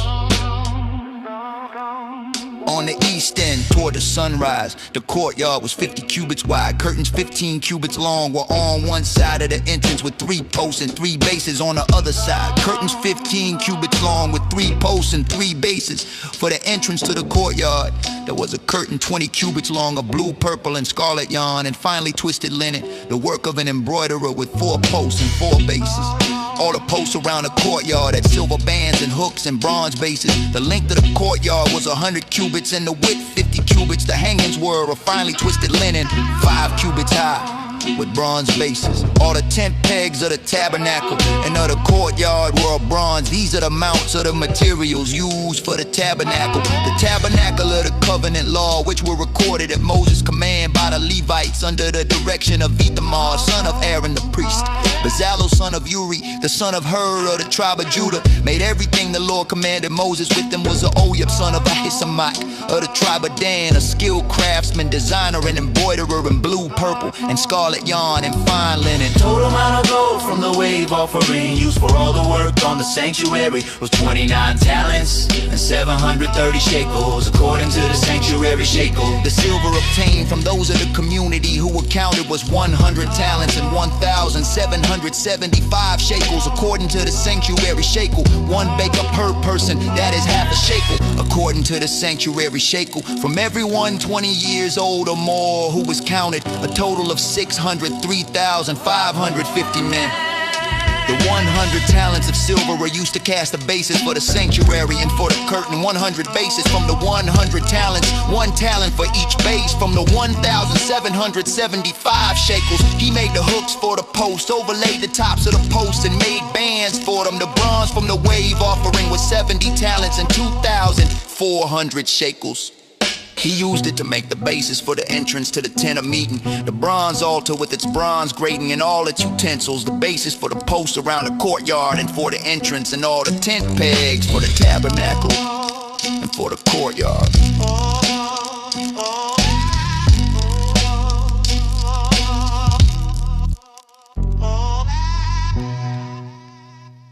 Exodus chapter 39. From the blue, purple, and scarlet yarn, they made woven garments. For ministering in the holy place, they also made sacred garments for Aaron, just as the Lord had commanded Moses. They made the ephod of gold in the blue, purple, and scarlet yarn, and a finely twisted linen. They hammered out thin sheets of gold and cut strands to be worked in the blue, purple, and scarlet yarn, and fine linen, the work of a skilled craftsman. They made shoulder pieces for the ephod, which were attached to its 2 corners so it could be fastened. The skillfully woven waistband was like a one piece with the ephod, and made with gold and blue, purple, and scarlet yarn, and finely twisted linen as the Lord had commanded Moses. They mounted the onyx stones and gold filigree settings and engraved them like a seal with the names of the sons of Israel. Then they fastened them on the shoulder pieces of the ephod as memorial stones for the sons of Israel, just as the Lord had commanded Moses. They made the breastpiece, the work of a skilled craftsman. They made it like the ephod of gold in the blue, purple, and scarlet yarn, and the finely twisted linen. It was square, a span long, and a span wide, and folded double. They mounted 4 rows of precious stones on it. The first row had a ruby, a topaz, and an emerald. The second row a turquoise, a sapphire, and a diamond. The third row a jacinth, an agate, and an amethyst. The fourth row a beryl, an onyx, and a jasper. They were mounted in gold filigree settings. There were 12 stones, one for each of the names of the sons of Israel. Each stone was engraved like a seal with the name of one of the 12 tribes. They made braided chains of pure gold for the breastpiece like cord. They made 2 gold rings and fastened them to the 2 corners of the breastpiece. They fastened the 2 gold chains to the rings at the corners of the breastpiece, and the other ends of the chains to the 2 settings, attaching them to the shoulder pieces of the ephod at the front. They made 2 gold rings and attached them to the other 2 corners of the breastpiece on the inside edge next to the ephod. They made 2 more gold rings and attached them to the bottom of the shoulder pieces on the front of the ephod, close to the seam, just above the waistband. They tied the rings of the breastpiece to the rings of the ephod with blue cord, so the breastpiece was held securely to the ephod and did not swing out of place as the Lord had commanded Moses. They made the robe of the ephod entirely of blue cloth with an opening for the head in its center. There was a woven edge around the opening like the opening of a collar so that it would not tear. They made pomegranates of blue, purple, and scarlet yarn and finely twisted linen around the hem of the robe, and they made gold bells and attached them around the hem between the pomegranates. The bells and pomegranates alternated around the hem of the robe to be worn for ministering as the Lord had commanded Moses. They made tunics of finely woven linen for Aaron and his sons. They made the turban of fine linen, the linen caps, the undergarments of finely twisted linen, and the sash of finely twisted linen in blue, purple, and scarlet yarn, the work of an embroiderer as the Lord had commanded Moses. They made the plate, the sacred emblem of pure gold, and engraved on it like an inscription on a seal, holy to the Lord. They fastened it to the turban with a blue cord as the Lord had commanded Moses. So all the work on the tabernacle, the tent of meeting, was completed. The Israelites did everything just as the Lord had commanded Moses.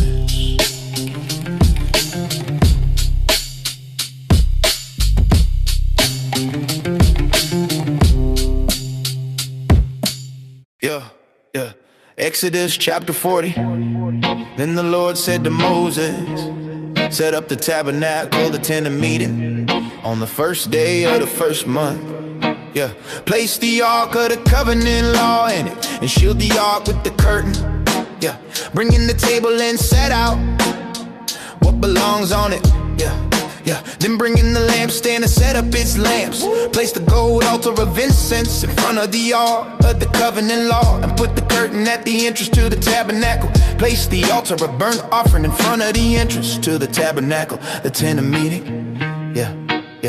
Place the basin between the tent of meeting and the altar, and put water in it. Set up the courtyard around it, and put the curtain at the entrance to the courtyard. Yeah, take the anointing oil and anoint the tabernacle and everything in it, consecrated in all its furnishings, and it will be holy. Then anoint the altar of burnt offering and all its utensils.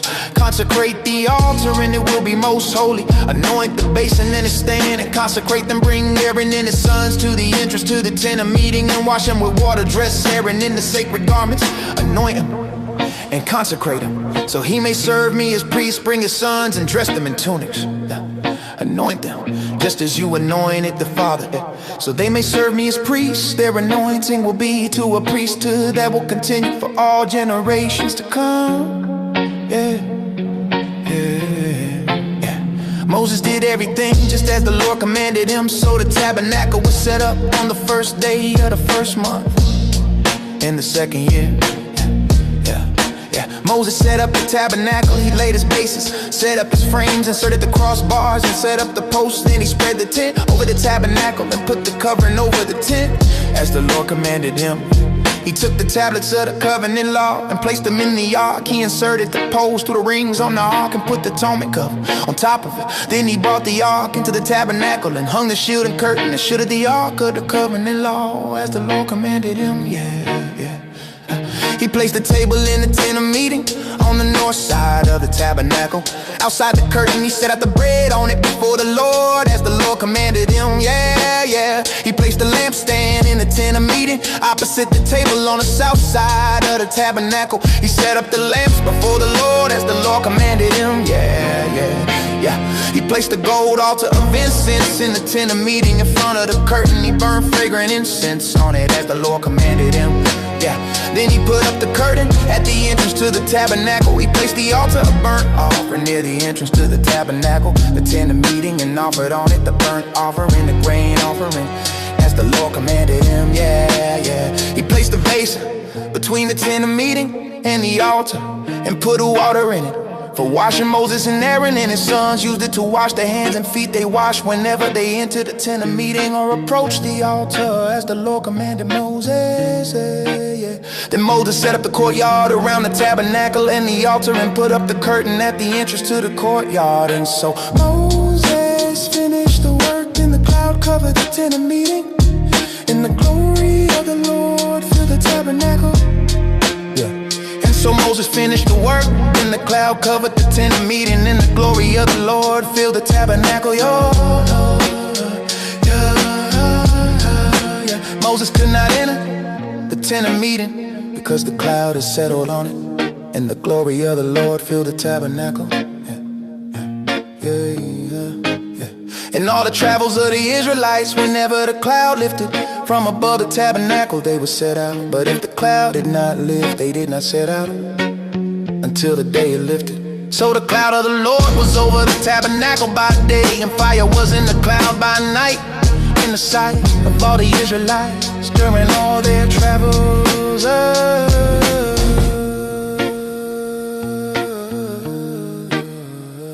So the tabernacle